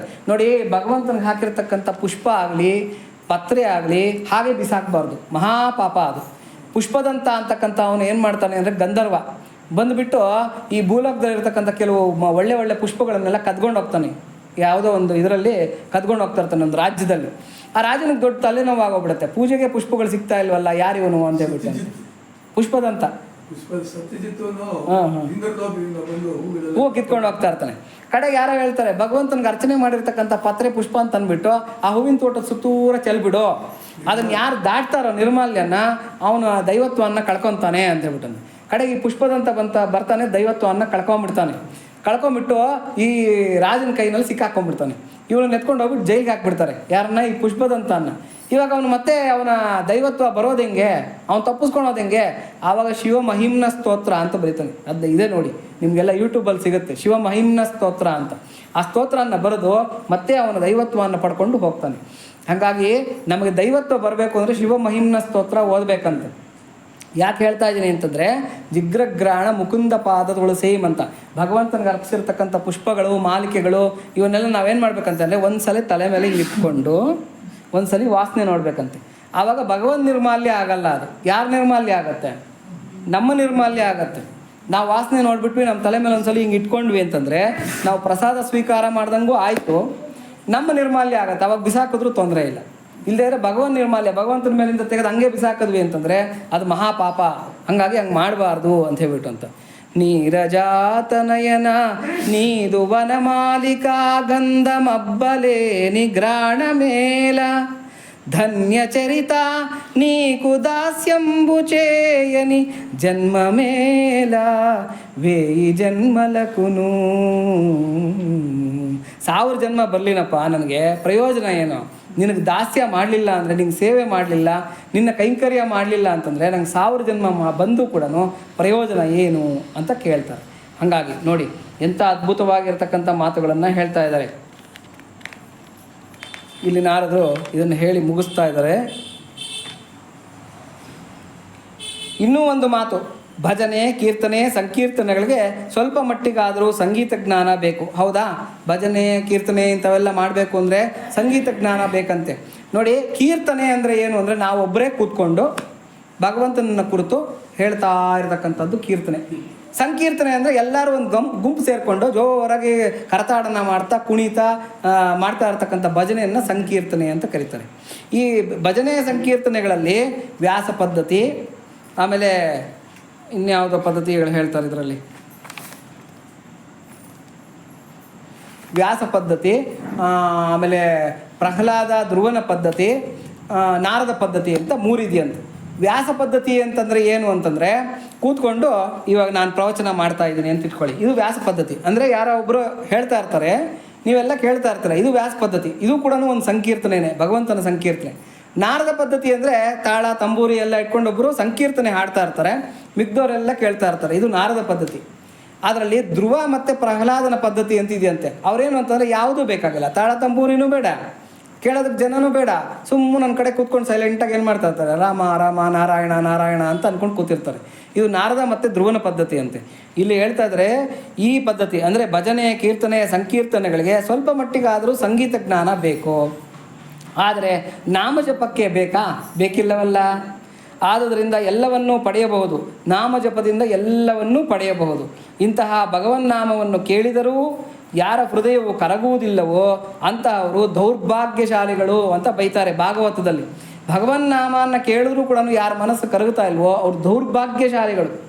ಭಾಗವತ ಹೇಳ್ತಾ ಇರ್ತಕ್ಕಂಥ ಮಾತು, ತದಶ್ಮಸಾರಂ ಹೃದಯಂ ಭತೇದಂ ಯದ್ಗೃಹ್ಯ ಬಾಣೈರ್ಹರಿನಾಮಧೇಯೈಃ ನ ವಿಕ್ರಿಯೇತಾಥ ನ ಯದಾ ವಿಕಾರೋ ನೇತ್ರೇ ಜಲಂ ಗಾತ್ರರುಹೇಶು ಹರ್ಷಃ. ಶ್ರೀಹರಿಯ ನಾಮಗಳನ್ನು ಕೇಳಿದಾಗಲೂ ಯಾರ ಹೃದಯವು ಕರಗುವುದಿಲ್ಲವೋ, ಕಣ್ಣುಗಳಲ್ಲಿ ಆನಂದ ಬಾಷ್ಪ ಸುರಿಯುವುದಿಲ್ಲವೋ, ಮೈಯಲ್ಲಿ ರೋಮಾಂಚನ ಉಂಟಾಗುವುದಿಲ್ಲವೋ, ಇಂಥ ವಿಕಾರಗಳು ಯಾವುದೂ ಇಲ್ಲದಿರುವ ಅಂತಹವರ ಹೃದಯವು ಕಬ್ಬಿಣವೇ ಸರಿ ಅಂತ ಬೈತಾರೆ ಭಾಗವತದಲ್ಲಿ. ಅಂದರೆ ಭಗವಂತನ ನಾಮವನ್ನು ಕೇಳಿದ ತಕ್ಷಣ ನಮಗೆ ಮೈ ರೋಮಾಂಚನ ಆಗಬೇಕು, ಕಂಠ ಗದ್ಗದಿತ ಆಗಬೇಕು, ಕಣ್ಣಲ್ಲಿ ಆನಂದ ಬಾಷ್ಪ ಸುರಿಬೇಕು. ಆವಾಗ ನಾವು ಹುಟ್ಟಿದ್ದಕ್ಕೆ ಸಾರ್ಥಕ ಅಂತಕ್ಕಂಥದ್ದು. ಮೀನು ಎಷ್ಟೇ ದೂರವಿರಲಿ, ಒಳ್ಳೊಳ್ಳೆಯ ಮಸಾಲೆಯ ಪದಾರ್ಥಗಳನ್ನು ನೀರಿನಲ್ಲಿ ಬಿಸಾಡಿದ ಮಾತ್ರಕ್ಕೆ, ಶ್ರೀರಾಮಕೃಷ್ಣರು ಹೇಳ್ತಾ ಇರ್ತಕ್ಕಂಥ ಮಾತಿದು. ಮೀನು ಎಷ್ಟು ದೂರದಲ್ಲನ ಇರಲಿ ನೀರಿನಲ್ಲಿ, ನಾವು ಏನೋ ಒಂದು ಮಸಾಲೆ ಪದಾರ್ಥಗಳನ್ನು ದಡದಲ್ಲಲ್ಲಿ ಹಾಕ್ತೀವಿ ಎಲ್ಲೋ ಒಂದು ಕಡೆ, ಹಾಕೋ ಅಷ್ಟೊತ್ತಿಗೆ ಏನು ಮಾಡುತ್ತೆ ಆ ಮೀನು, ಅದನ್ನು ಓಡ್ ಬಂದುಬಿಡುತ್ತೆ ಆ ಮಸಾಲೆ ಪದಾರ್ಥಗಳನ್ನು ತಿನ್ನಬೇಕು ಅಂತ ಹೇಳ್ಬಿಟ್ಟಂತ. ಹಾಗೆಯೇ ಶ್ರದ್ಧೆ ಇರುವ ಭಕ್ತರ ಹೃದಯದೊಳಕ್ಕೆ ಭಗವಂತನು ಶೀಘ್ರವಾಗಿಯೇ ಬಂದು ಪ್ರಕಟನಾಗುತ್ತಾನೆ. ಭಕ್ತಿ ಅಂತಕ್ಕಂಥ ಒಂದು ಮಸಾಲೆ ಪದಾರ್ಥ ಹಿಂಗೆ ಎಸೆದ್ಬಿಟ್ರೆ ಸಾಕು ನಮ್ಮ ಹೃದಯದೊಳಗಡೆಗೆ, ಭಗವಂತ ಎಲ್ಲೇ ಇದ್ದರೂ ಓಡ್ ಬಂದು ನಮ್ಮ ಹೃದಯದಲ್ಲಿ ಸೇರಿಕೊಂಡು ದರ್ಶನವನ್ನು ಕೊಡ್ತಾನೆ ಅಂತಕ್ಕಂಥ ಮಾತು ಶ್ರೀರಾಮಕೃಷ್ಣರು ಹೇಳ್ತಾ ಇದ್ದಾರೆ. ಇಲ್ಲಿಗೆ 79ನೆಯ ಸೂತ್ರ ಸಂಪನ್ನಗೊಳ್ಳುತ್ತೆ. ಇನ್ನು 80ನೆಯ ಸೂತ್ರದಿಂದ ಮುಂದಕ್ಕೆ ನಾವು ಅಧ್ಯಯನ ಮಾಡ್ಕೋಬೇಕಾಗಿದೆ. ಇಲ್ಲಿಗೆ ಇವತ್ತಿನ ಪ್ರವಚನವನ್ನು ಮುಗಿಸೋಣ. 88 ಸರ್. ಇನ್ನು 9 ಸೂತ್ರ ಇರುತ್ತೆ, 80 ಸೇರಿ ಇನ್ನು 9 ಸೂತ್ರ ಇರುತ್ತೆ, ಮುಗಿತಾ ಬರ್ತಾ ಇದೆ. ದಕ್ಷಿಣ ಆಗೋಗ್ಲಿ, ಹುಂಡಿಗೆ ಹಾಕೋಗ್ಲಿ, ಯಾರಿಗ ದಾನ ಮಾಡಲಿ, ಹಿಂದೂ ಮುಂದೆ ನೋಡಿದಿಲ್ಲ ಅಷ್ಟೈಶ್ವರ್ಯ ಸಂಪಾದನೆ. ಅಷ್ಟೈಶ್ವರ್ಯ ಅಂದರೆ ಏನು? ಅಷ್ಟ ಐಶ್ವರ್ಯ ಅಂತಾನೆ ನಾವು ದುಡ್ಡು ಅಂದ್ಕೊಂಡ್ಬಿಡ್ತೀವಿ. ದುಡ್ಡಲ್ಲ, ಐಶ್ವರ್ಯ ಅಂದರೆ ಈಶ್ವರೀಯ ಶಕ್ತಿಗಳು ಅಂತ, ಈಶ್ವರನಿಗೆ ಸಂಬಂಧಪಟ್ಟಿರ್ತಕ್ಕಂಥ ಶಕ್ತಿಗಳು. ಅದು ಭೌತಿಕವಾಗಿರ್ತಕ್ಕಂಥದ್ದಲ್ಲ. ಅಂದರೆ ಏನೋ ಬಂಗಾರ, ಬೆಳ್ಳಿ, ಮುತ್ತು, ರತ್ನ ಅದಲ್ಲ. ಅಷ್ಟ ಐಶ್ವರ್ಯ ಅಂದರೆ ಈಶ್ವರೀಯ ಶಕ್ತಿಗಳು. ಅಣಿಮ, ಮಹಿಮ, ಗರಿಮ, ಪ್ರಾಪ್ತಿ, ಪ್ರಾಕಾಮ್ಯ, ಈಶತ್ವ, ವಶಿತ್ವ ಅಂತಕ್ಕಂಥದ್ದು. ಈ ಕೆಲವು ಯಾವುದೋ ಅಷ್ಟಸಿದ್ಧಿಗಳು ಅಂತ ಕರೀತಾರಲ್ಲ, ಅದೇ ಅಷ್ಟೈಶ್ವರ್ಯಗಳು. ಈ ಅಷ್ಟೈಶ್ವರ್ಯಗಳನ್ನು ಪ್ರಾಪ್ತಿ ಮಾಡ್ಕೋಬೇಕು ನಾವು ಅಂತ. ದುಡ್ಡು ಬಂಗಾರ ಯಾರು ಬೇಕಾದ್ರೂ ಸಂಪಾದನೆ ಮಾಡ್ತಾರೆ, ಆದರೆ ಆ ಭಗವದ್ ಐಶ್ವರ್ಯಗಳು ಅಂತಕ್ಕಂಥದ್ದು ಅಷ್ಟು ಈಸಿಯಾಗಿ ಸಿಗ್ತಕ್ಕಂಥದ್ದಲ್ಲ. ಎಷ್ಟೋ ಜನ್ಮದ ತಪಸ್ಸು ಬೇಕು. ಹಾಗಾಗಿ ಅದನ್ನು ಪಡ್ಕೊಳೋದಕ್ಕೆ ನಾವು ಪ್ರಯತ್ನ ಮಾಡೋಣ ಅಂತ ಹೇಳ್ತಾ ಇವತ್ತಿನ ಪ್ರವಚನವನ್ನು ನಾವು ಮುಗಿಸೋಣ. ಎಲ್ಲರೂ ಜೋರಾಗಿ ಹೇಳೋಣ. ಪ್ರಿಯತಾಂ ಪುಂಡರೀಕಾಕ್ಷಃ ಸರ್ವಯಜ್ಞೇಶ್ವರೋ ಹರಿಃ ತಸ್ಮಿನ್ ತುಷ್ಟೇ ಜಗತ್ತುಷ್ಟಂ ಪ್ರೀಣಿತೆ ಪ್ರೀಣಿತಂ ಜಗತ ಹರಿಃ ಓಂ ತತ್ಸತ್ ಶ್ರೀಕೃಷ್ಣಾರ್ಪಣಮಸ್ತು.